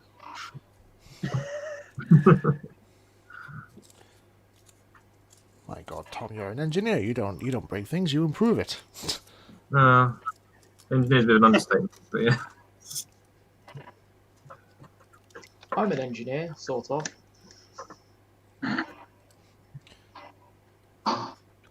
Well, you got the layout to prove it. I know it's sort of my job, but That too.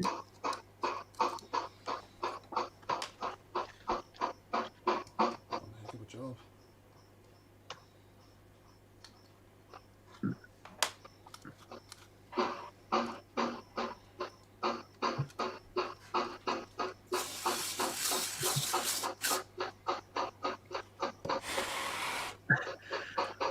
Boat guy, if it's decided to do a stream on Halloween, can I suggest that you build ghost objects from ghost episodes of Thomas? One Yeah. perfect one would be Percy as a ghost from his lime powder accident.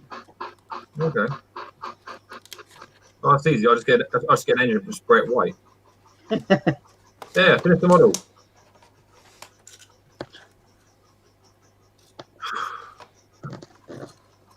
So something spooky for Halloween.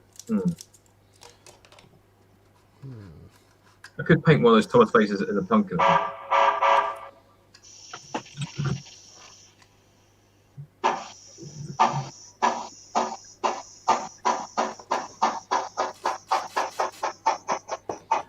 No fun in that. yeah. Right, he's having fun with his trains. Right. I actually think did that we're on my about- birthday. Was go on Facebook, run trains. Yeah, it's a good way to spend your birthday. Right, so that's one side of my roof done. So just need to do the other side now. I'm gonna paint it in primer. It looks good. Yeah. Yeah, well done, mate. Yeah. Bit more weatherproof than my shed. Well, just think of it as it's well ventilated. Yeah, you could say that. Yeah. Right, guys, this is where we'll have to end the stream here for tonight. Here, thanks very much to Tom and Ben and Max for coming along tonight. Thank you. It's great to have you on again, guys. And Are you going to show us what we've done so far? sorry, Are you going to let us show what we've done so far? Or... sure, I'll go for it then. Oh, yeah. No. Now, okay. Sorry. Okay, let's go. We'll go on Max's screen here. So, Max, would you do a quick show as to what you've done so far? Oh yes, yeah. So, so the roundhouse that's progressing slowly but surely. Nice. It's got a bit more brick on it. Awesome. Mm. And Tom, let's see your work. It's a bit messy, right? Oh, and it's still. My God, he chopped it down already. But you think about when we started, it's sort of the coil of wire. It's now a fully established tree. It's most of it's covered in glue gun. The next stage, obviously, is the painting.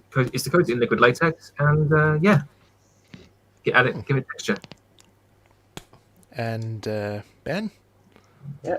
Well, it's a tiny bit still to do on the bottom there, but as I gonna show, there we go. Oh, nice. So we've nearly done 2 panels. Don't ask me how many more to do. I've not actually planned out how big it's going to be. How many ice lollies did you have to eat to make that? How many? What? Sorry, Ice lollies. too many. Yeah, he's got brain freeze. He's got brain freeze now. It hurts Yeah, so much. don't ask me to count how many coffee stirrers I've used on this. Let's just say a lot. Many coffee stirrers later. Yeah. Fools, do not realize how many monkeys it took me to make that machine? Many. But yeah, that looks pretty cool. And yeah, you guys are pretty much seen the shed here, so yeah, that's pretty much Looks good, it. right? Yeah, so yeah, guys, thanks so much for tuning into Mother's Corner. We'll be back again next week, hopefully at 7:00 usual time, and yeah, we'll just see how it all goes. So thanks again, guys, for tuning in. We'll see you guys next week. All right. Cheers, guys. Cheers. Goodbye. Bye bye.